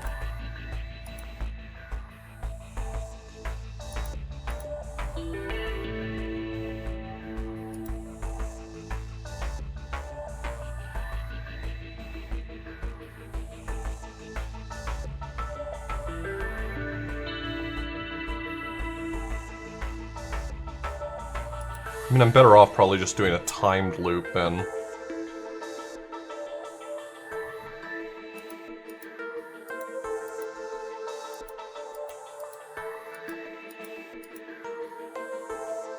We're trying to stop an explosion from happening at the convenience store.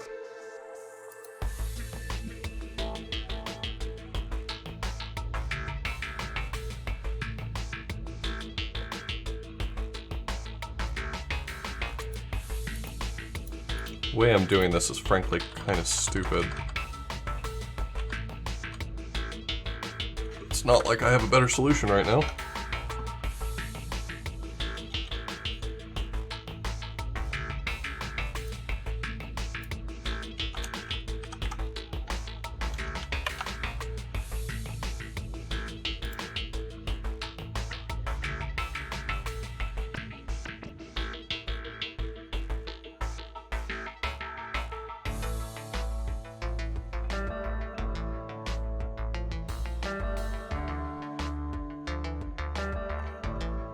Let me just confirm that this works with a bunch of no-ops. It'll be slow, but... and wrong.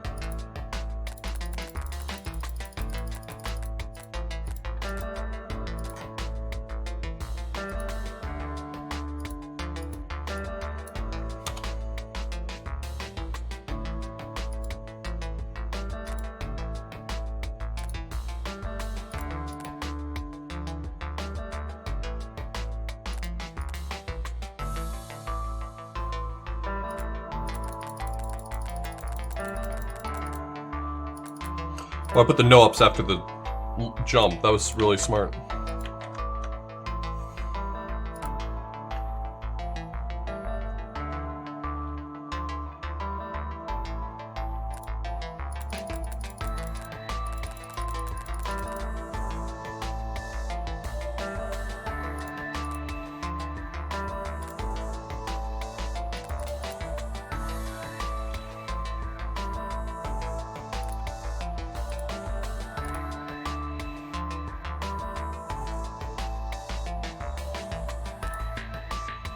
Okay, so this is gonna be slower than my previous one.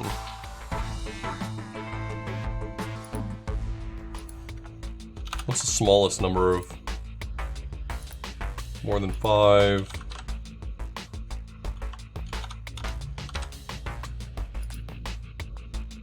More than 10?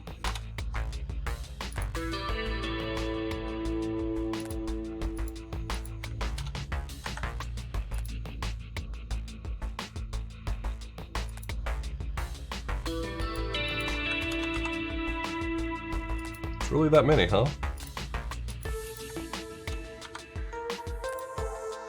Okay, so a timed loop ends up costing me this much.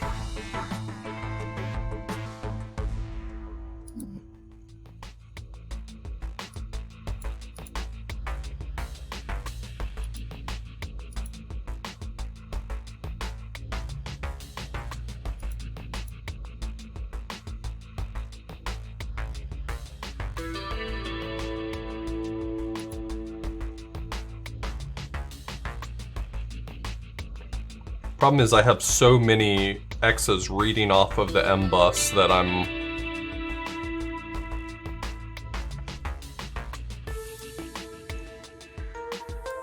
they're conflicting with each other to communicate.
Alright, let's go from here.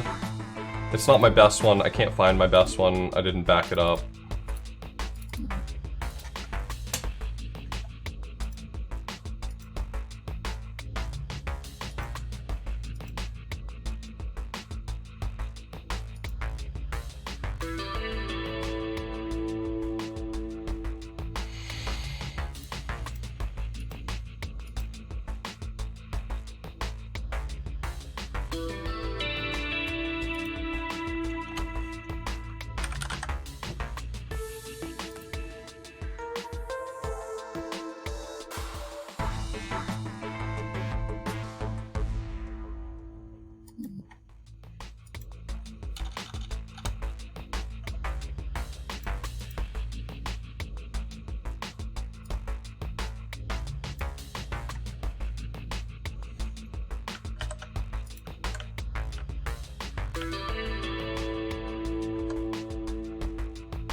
This right here, I don't want to happen the last time, and I need to figure out how to fix that.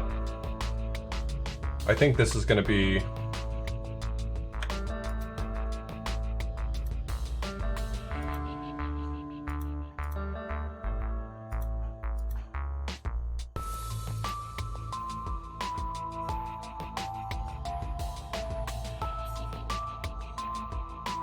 $148. How does that measure up? I mean, that's pretty low. I just need to get there.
And that worked a little bit. That's better.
there another easy way to determine?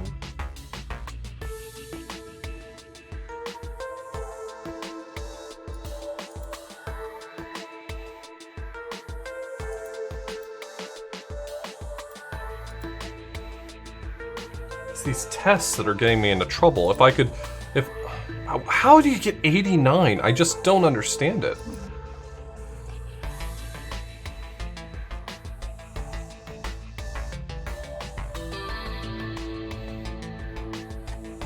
No, not Stuxnet. Snacksnet is what we're working on right now.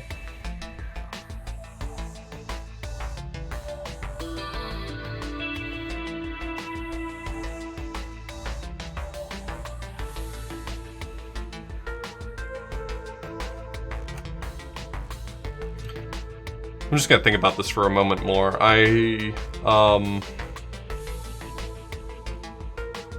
There's gotta be a smart way to simplify this right here. Because this right here is what's costing me so much.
I might be able to drop this by a cycle if I can avoid having to check as part of a loop and instead do it as part of a REPL.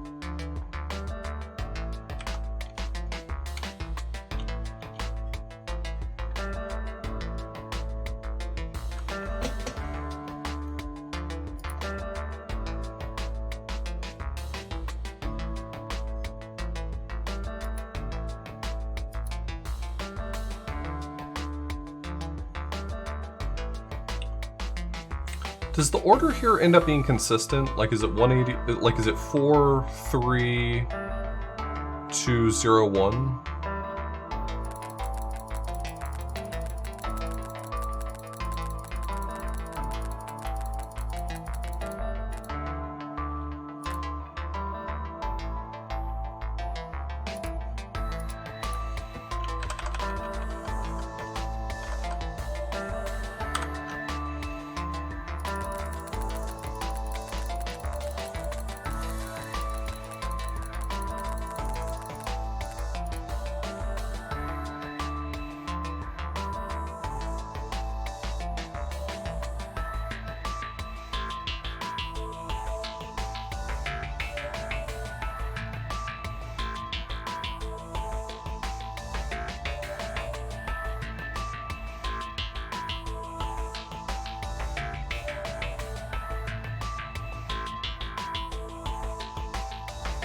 No, it completely changes the order, so I can't even pre-cook this info.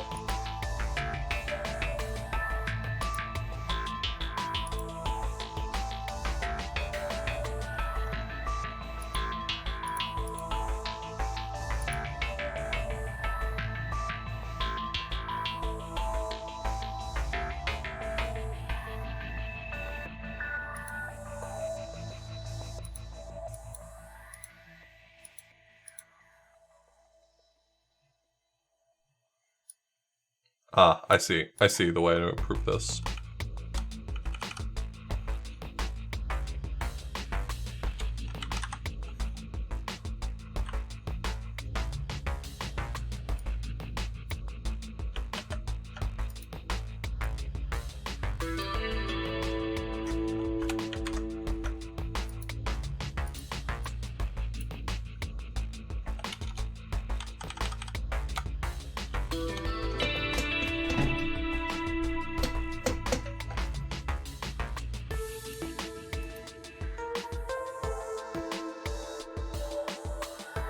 This room right here had a door that was 800 to go that direction. This loop could be shortened by 1 cycle.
This right here is a key to tell you that 800 moves to the right and length moves, or -1 moves to the left.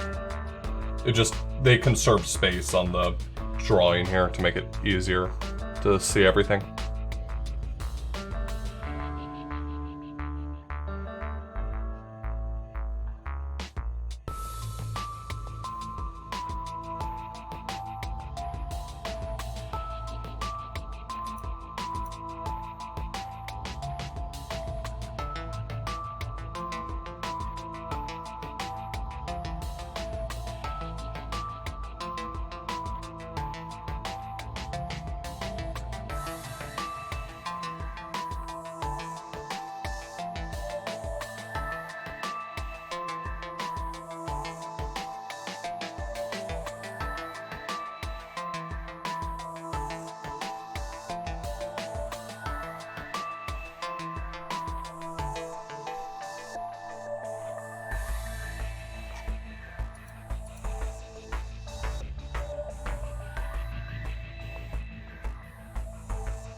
if I don't care about, oh man, you know, this is stupid, but if I don't care about, I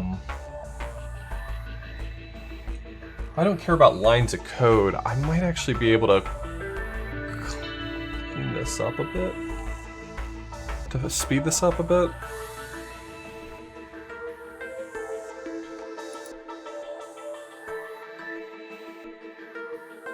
No, I don't think that works, obviously, in the way that I want it to.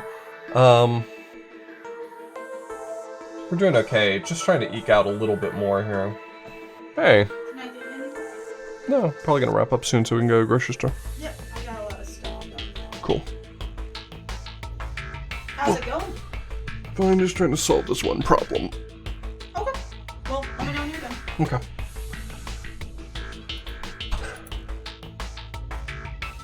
The problem is that it's hard for me to bail out of the loop instantly if it's 0.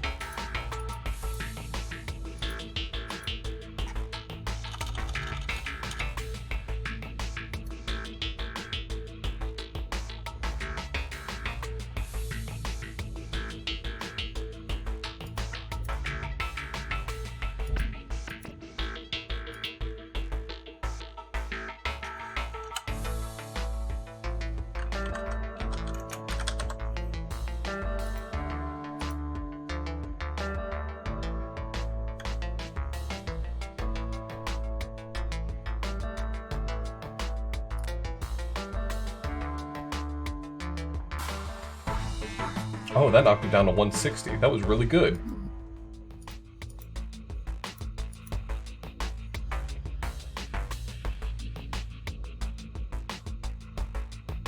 You blame me? That's okay. I've got big shoulders, I can take it.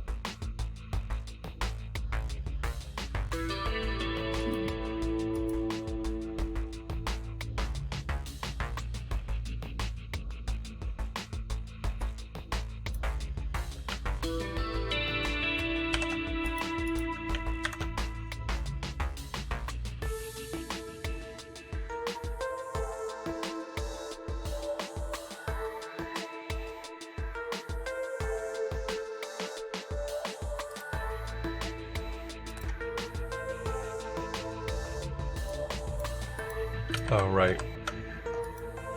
I know why that's in that order.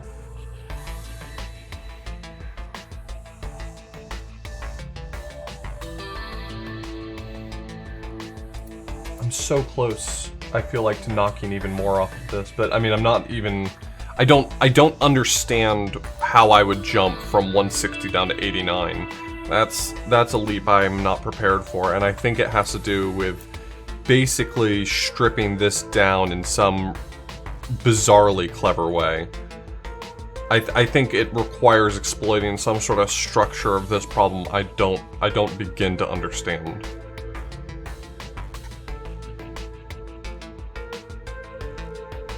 I think I'm hitting the end of how I can optimize this now.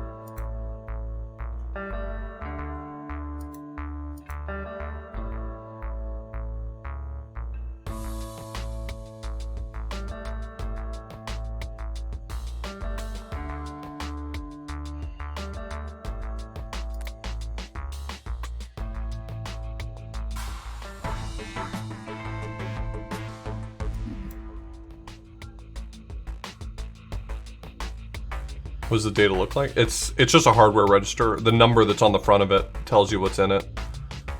And as each one gets set correctly, its value gets set to 0, and then the rest of them have normal values.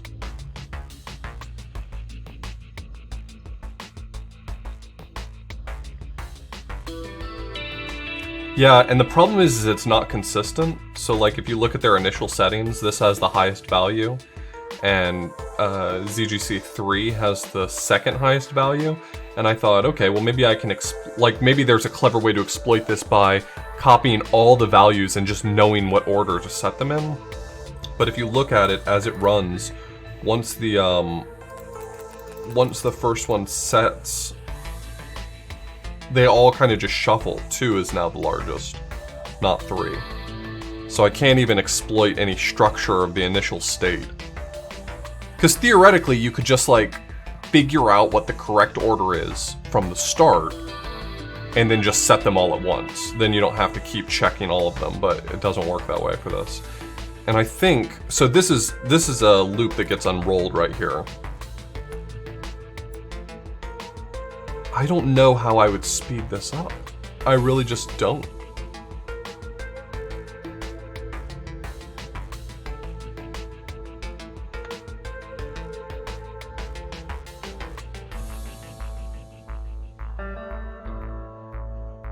I'm utilizing the file as kind of a stack that I pretty much never pop from, just so I can keep track of the running largest value.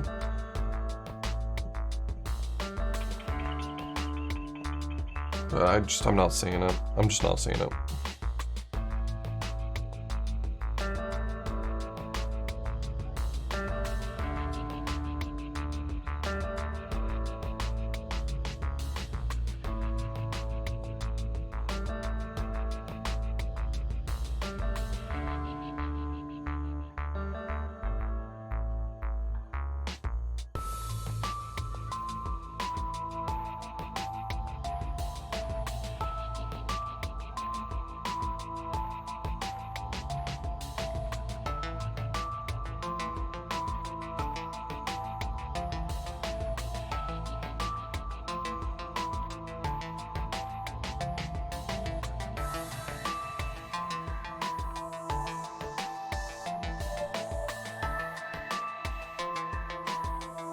I mean, this is a lot of code to run each loop. So if I could get rid of that, that would definitely be better. Technically, I could unroll this loop. Probably. Not easily. I thought about it for a few minutes, but probably I can unroll this loop. But I'm not sure it makes much of a difference, to be honest. Because that's not... I mean, you know, Amdahl's law.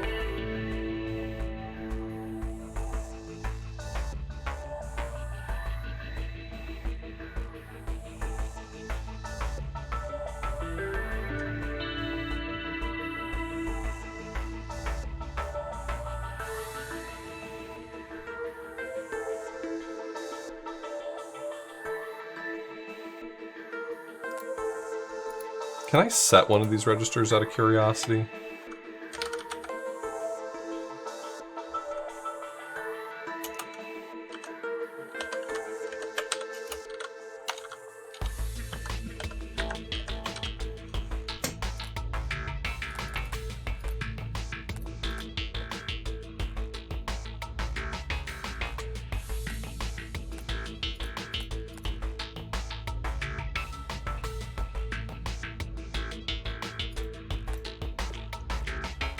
It doesn't look like it's taking values.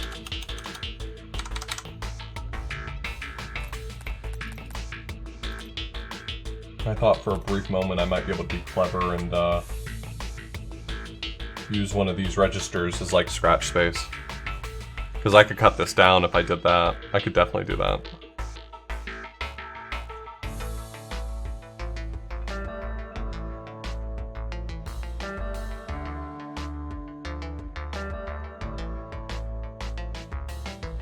So I think I'd only save 3 cycles if I did that, now that I think about that. The file's only costing me 3 cycles. The make, the seek -1, and the wipe.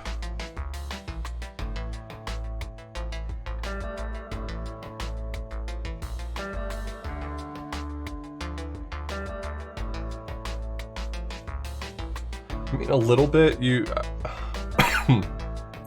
I imagine I have an idea of what you're suggesting. Is that if you were allowed to have more X's in here, then you could basically have them all grab the information from... grab the information from each one and then, like, fight it out amongst themselves somehow.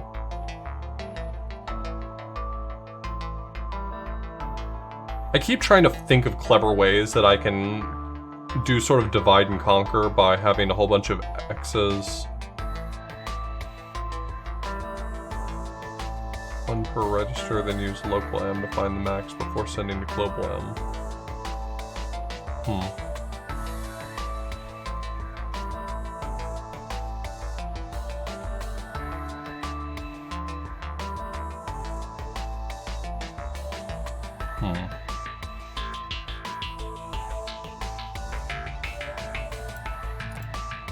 I think I'm pretty happy with where I am on this one right now. Wait, how did I add extra cycle? Oh, because I...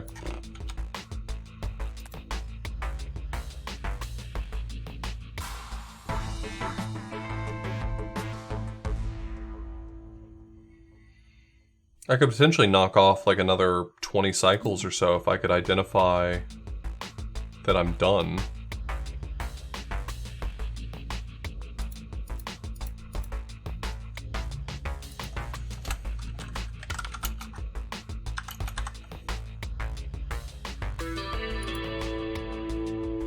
I'm not... Oh, yeah, I am still using T.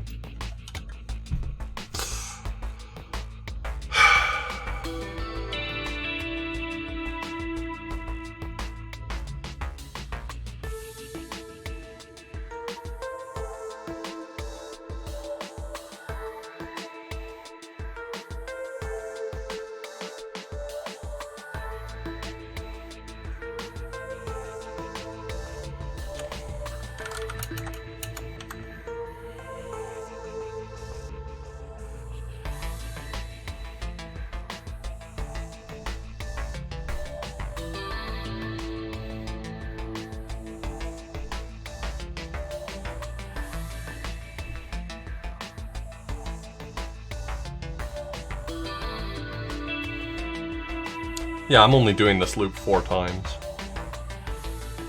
I'm starting assuming that the first one is the largest value and then comparing them all. So I'm only looping 4 times, not 5.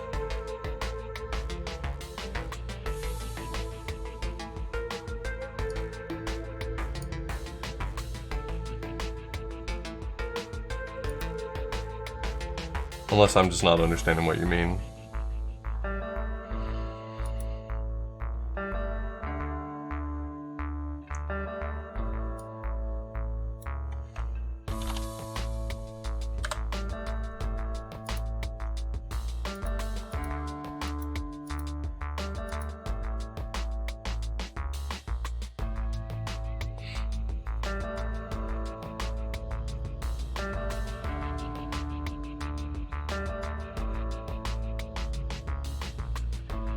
If I had a counter,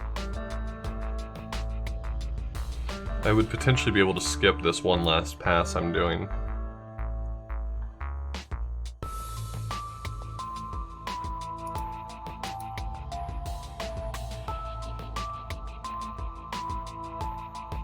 Right now I'm determining that I'm done when I check them all and they're all 0.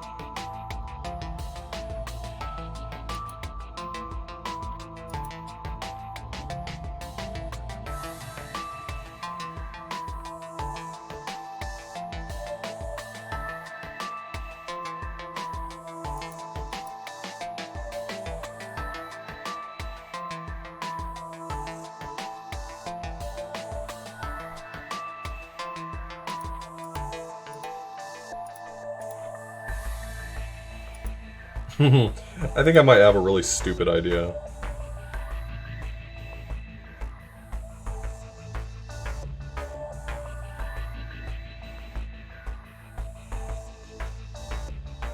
No, it's not gonna work the way I want it to. Shit.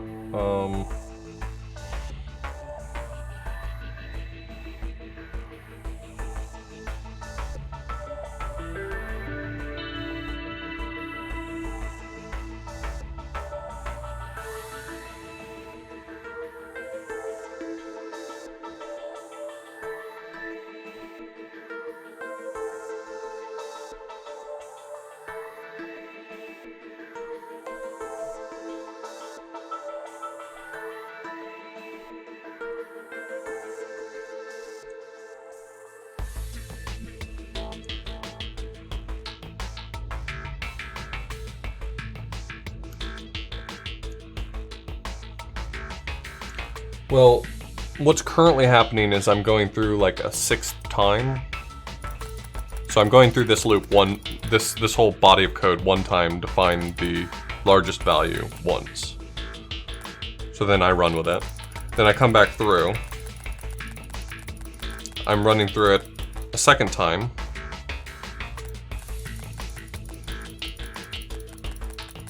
Then run through it a third time. Then I'm running through a fourth time. Then I'm running through a fifth time.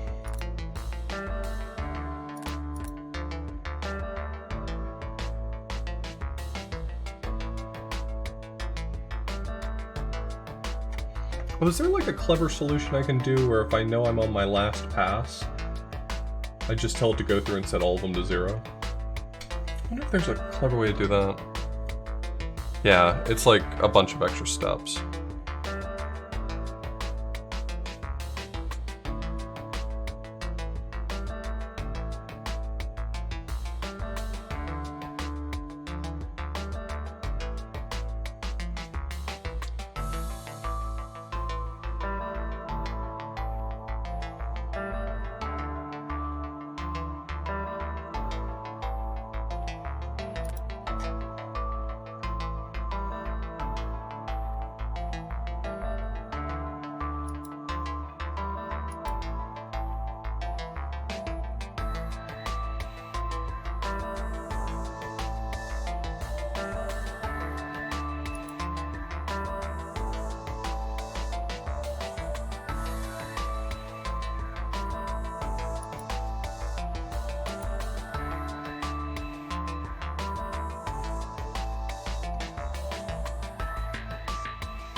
There's definitely more optimizations to be done here.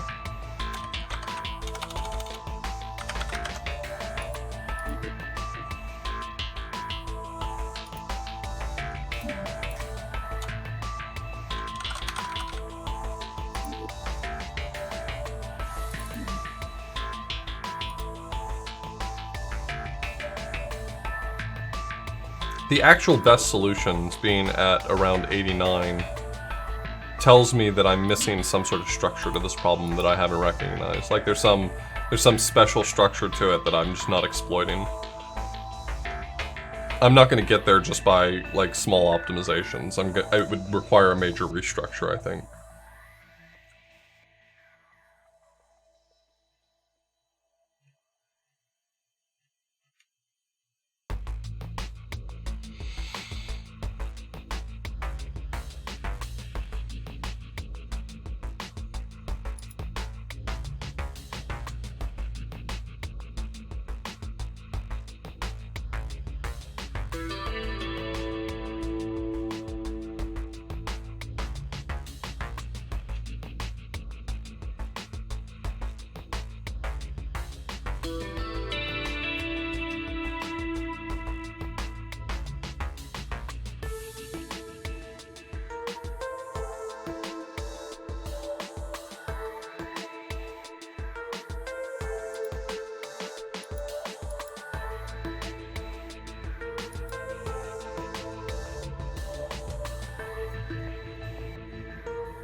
So close right now. I'm so close to like a small improvement.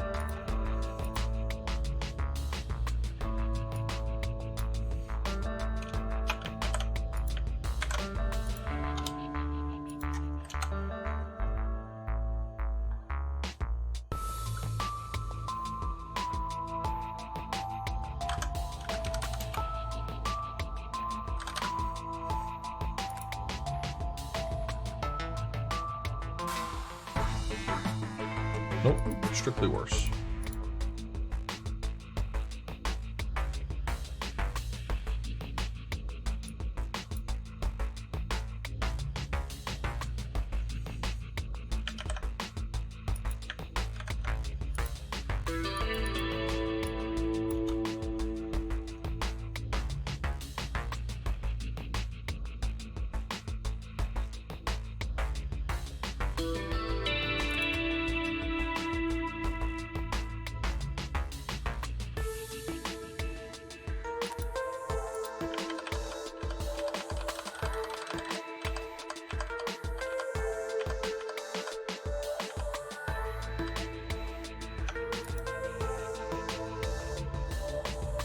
Yeah, that's half of my solutions here. Congrats, you made it worse.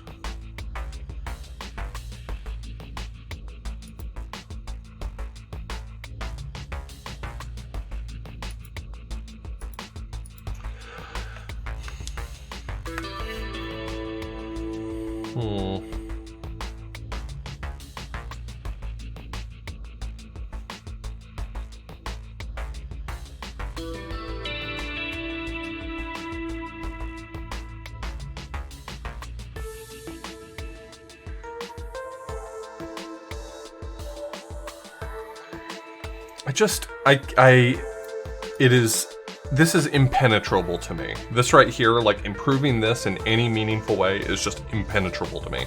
I cannot see a way to determine, based on which number is largest, which of these to set without doing it exactly this way.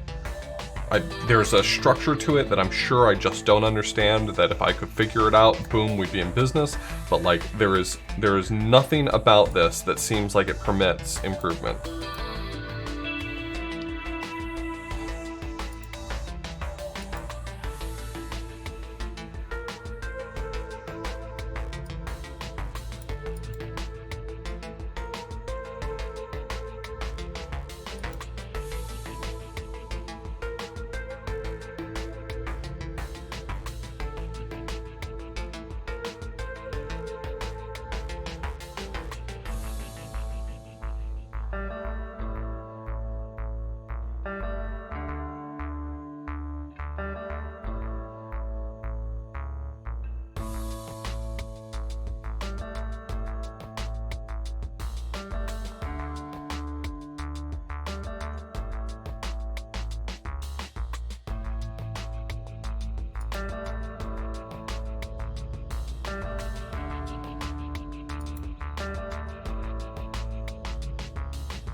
As long as they're all considered in the same network, I could probably just...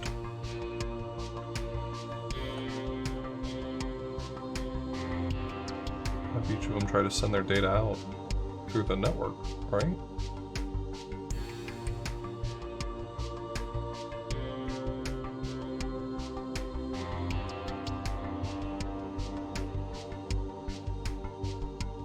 Probably just easier to walk it, actually.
Sorry, I'm thinking. I know, I'm just sitting here silently. I apologize. I'm just trying to think about the structure of this problem.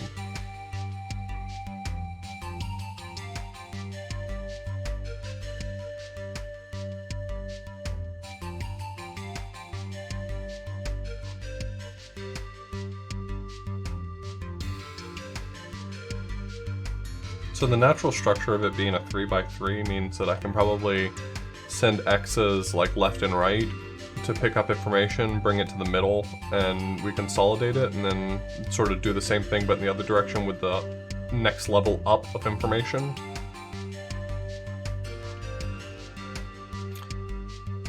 It's the best I can come up with at the moment.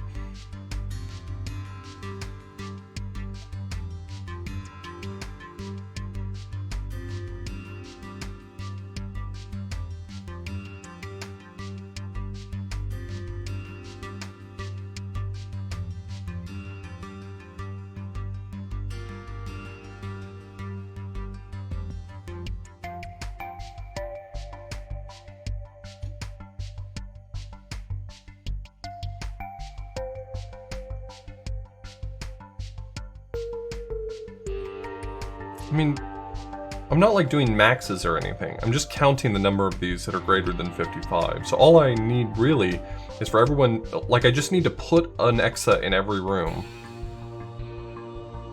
and have that exa shout out whether or not it is greater than or less than 55.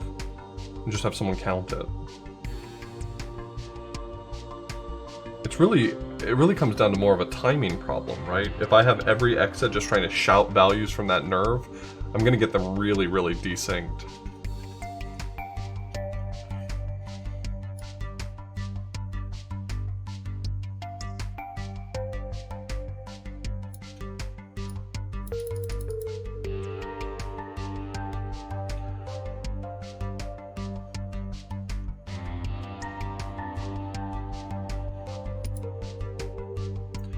Fastest solution is going to have exa splitting up, but it shouldn't be very hard to solve this problem with just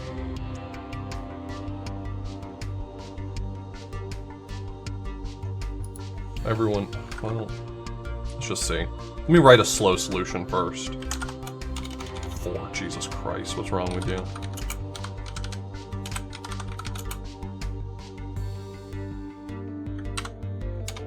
Okay, so this is my starting point.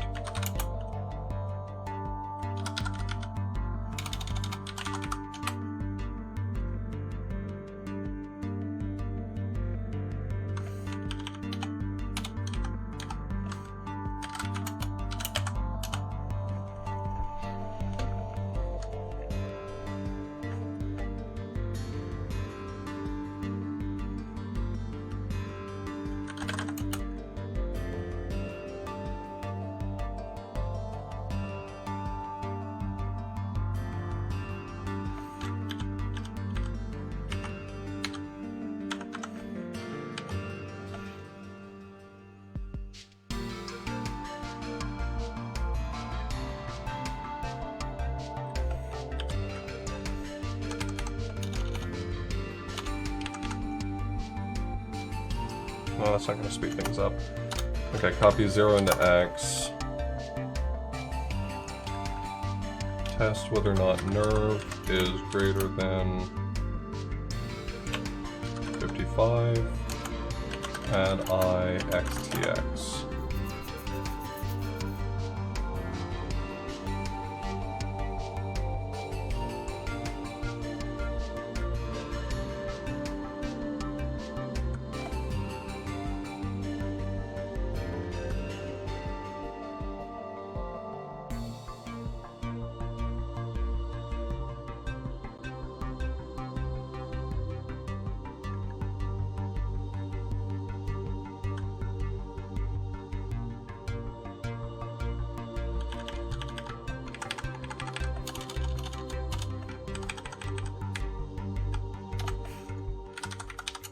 Link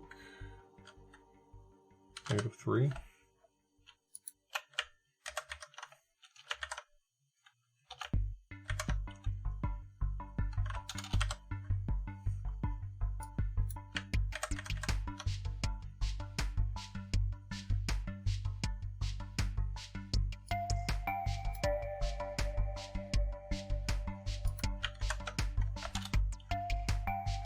-3. -1.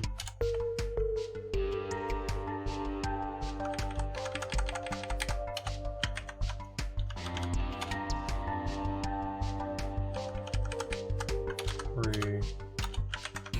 1.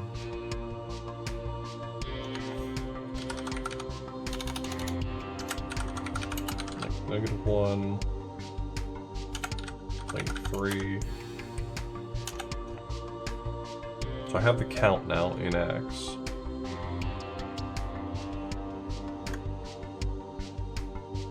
Mul I X5X, and then add I, or sub I guess, X -75. Nope, just 75. To nerve.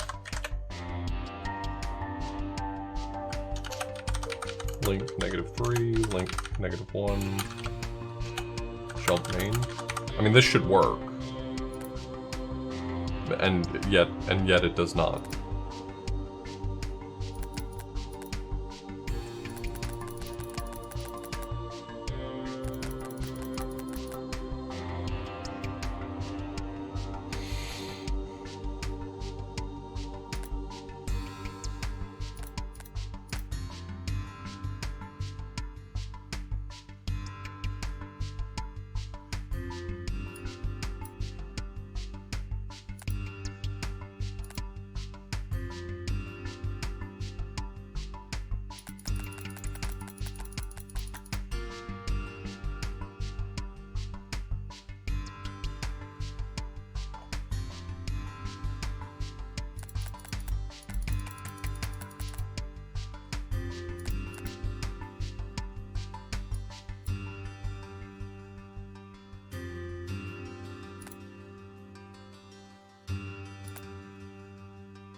So this next time should be number of values are greater than, so 1, 2, 3, should only be 3. Unless I'm misunderstanding something.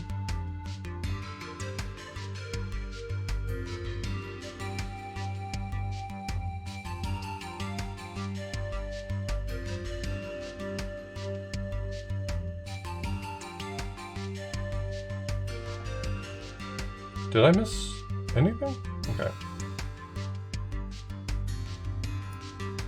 -55 is the next one, which means it thinks there are 4 that are greater than -55. 1, 2, 3, 4. Okay, so which one is it not catching?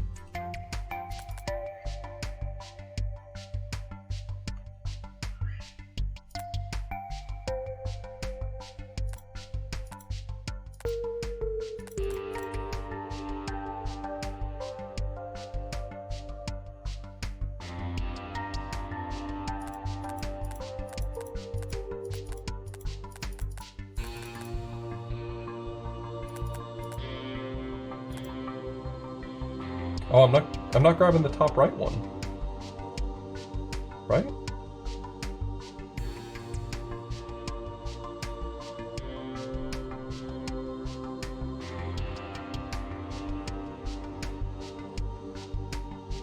Yeah.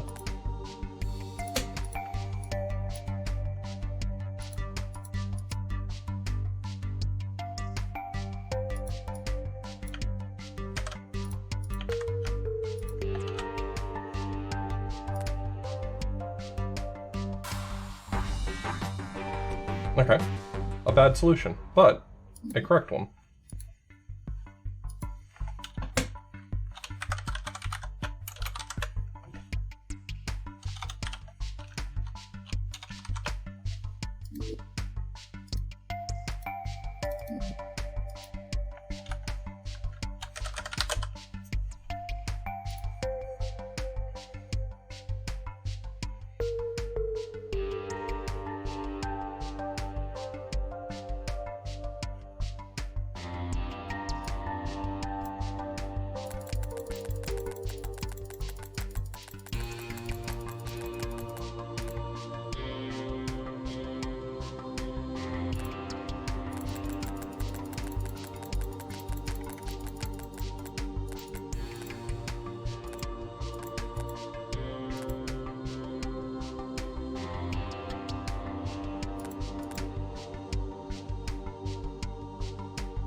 Is there a way to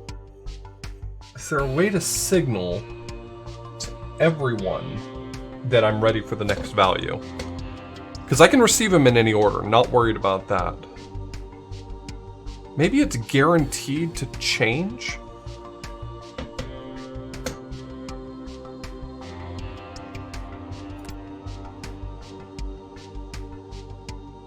I bet it's not. I bet it's not guaranteed to be a new value.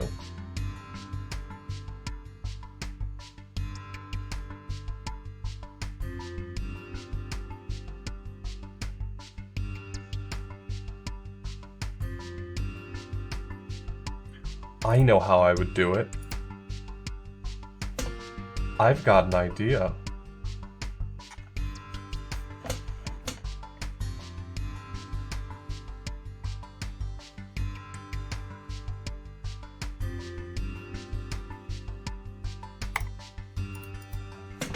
Okay, I've got an idea.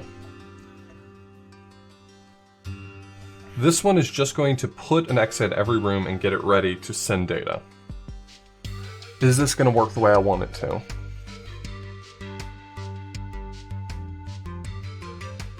This is going to be a little bit complicated, but I think I can make it work.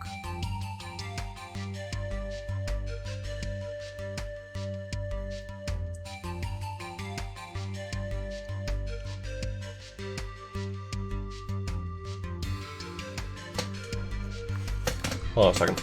I'm gonna pee and think about it really quickly.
Okay, I think I have a solution for this one.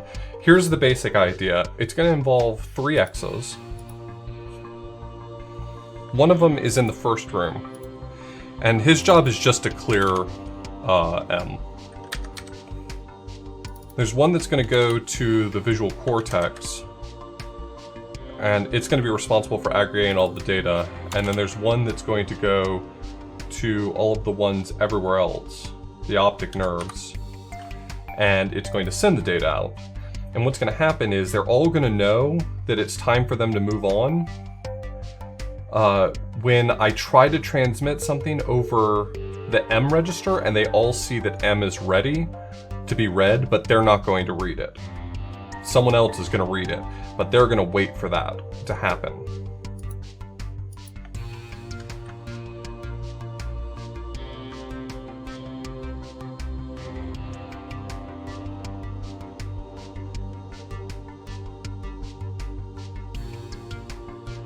So I just need them all to spread out in the optic nerves. That's easy. I'm going to link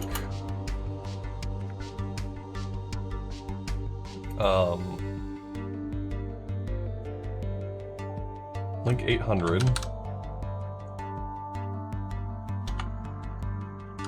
And I'm going to REPL north.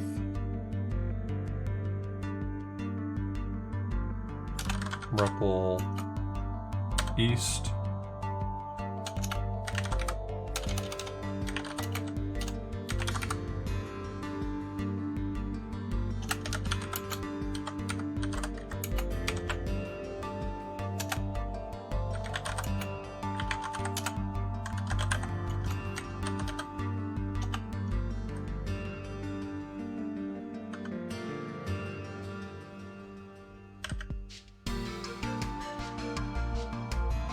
Oh man, no, actually, this specific idea I had won't work because they're gonna hit the test for whether or not M is ready too early.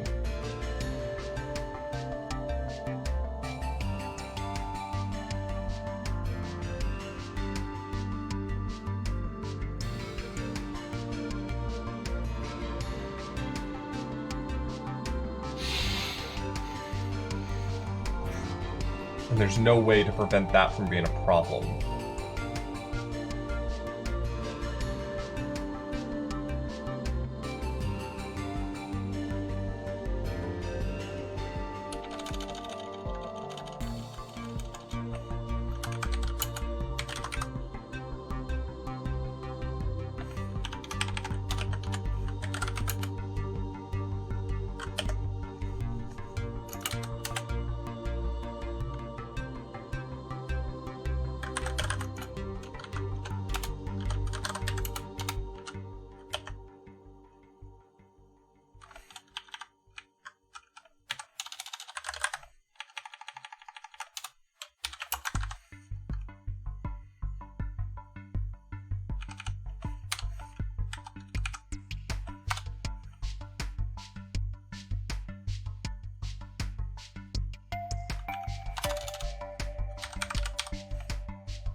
I see.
Okay, so one's in every room.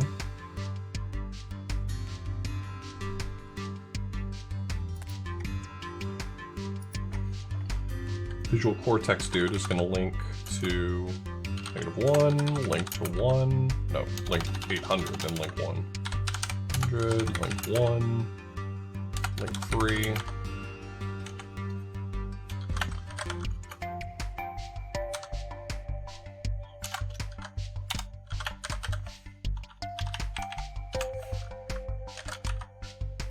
The -75 into X,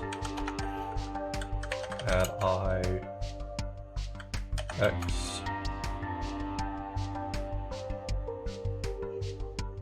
MX,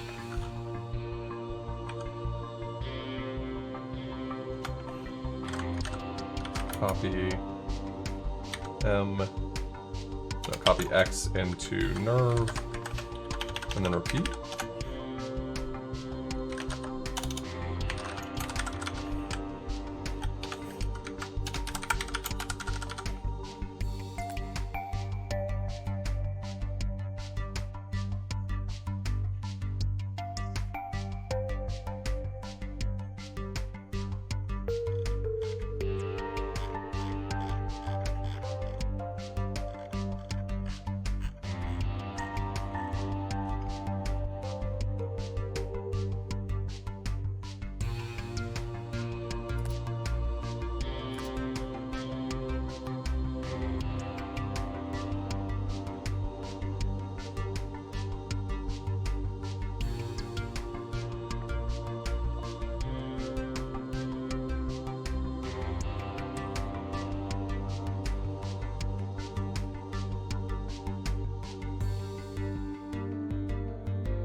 Someone's value didn't change, I guess.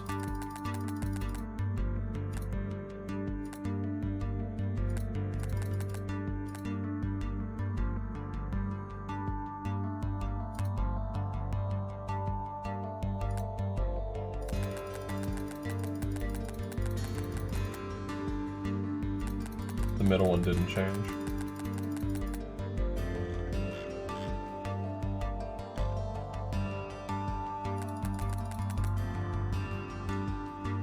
How am I gonna get this to synchronize then?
They could just die, and I could have another one ready to go.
It's the synchronization that's the issue.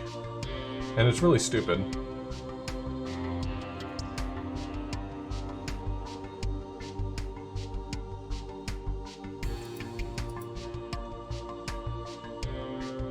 This right here needs to stop sending values until we've gone on to the next value. But there's no way to determine, like, there's no obvious way to determine that, right? If I try to send data back, I mean, we're all communicating through M. M is fucked right now. M is, like, massively fucked. So this guy can't even, like, send out data in order to confirm it.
Alright, I'm gonna play around with this next time. I need to go to the grocery store.